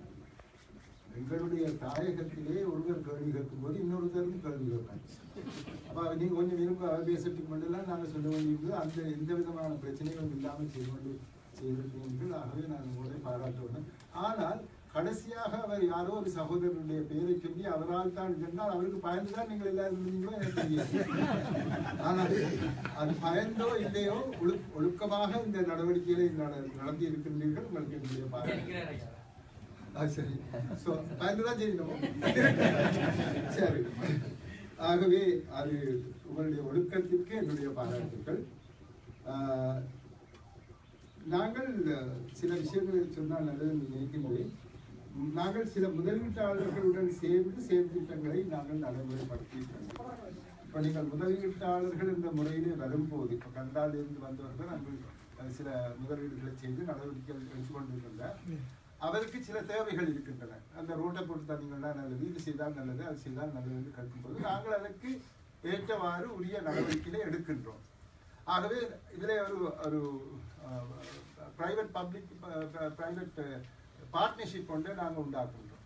அந்த விதத்திலே முதலீட்டாளர்களுக்கு நாங்கள் முதலிடம் கொடுத்து அவர்களை அணைத்து அவர்களுடைய முதலீடுகளை செம்மையாக செய்து கொண்டு வருவதற்கு உரிய நடவடிக்கைகளை எடுத்து வருகின்றோம் என்பதை உங்களுக்கு நாங்கள் கூற வேண்டியிருக்கின்றது. கடைசியாக நான் ஒன்று சொல்ல வேண்டியிருக்கின்றது என்னென்னா, இந்த நண்பர் குறிப்பிட்ட இந்த சஸ்டைனபிள் டெவலப்மெண்ட் கோல்ஸ், நிலையான அபிவிருத்தி நோக்குகள் 2000, அதில் ஒரு 17 நிலையான அபிவிருத்தி நோக்குகளை ஐக்கிய நாடுகள் அடையாளப்படுத்தி இருக்கின்றன. 2030 உலகை மாற்றும் திட்டத்தின் கீழ் இந்த திட்டத்திற்கு என்னுடைய அரசாங்கம் கையெழுத்திருக்கின்றது.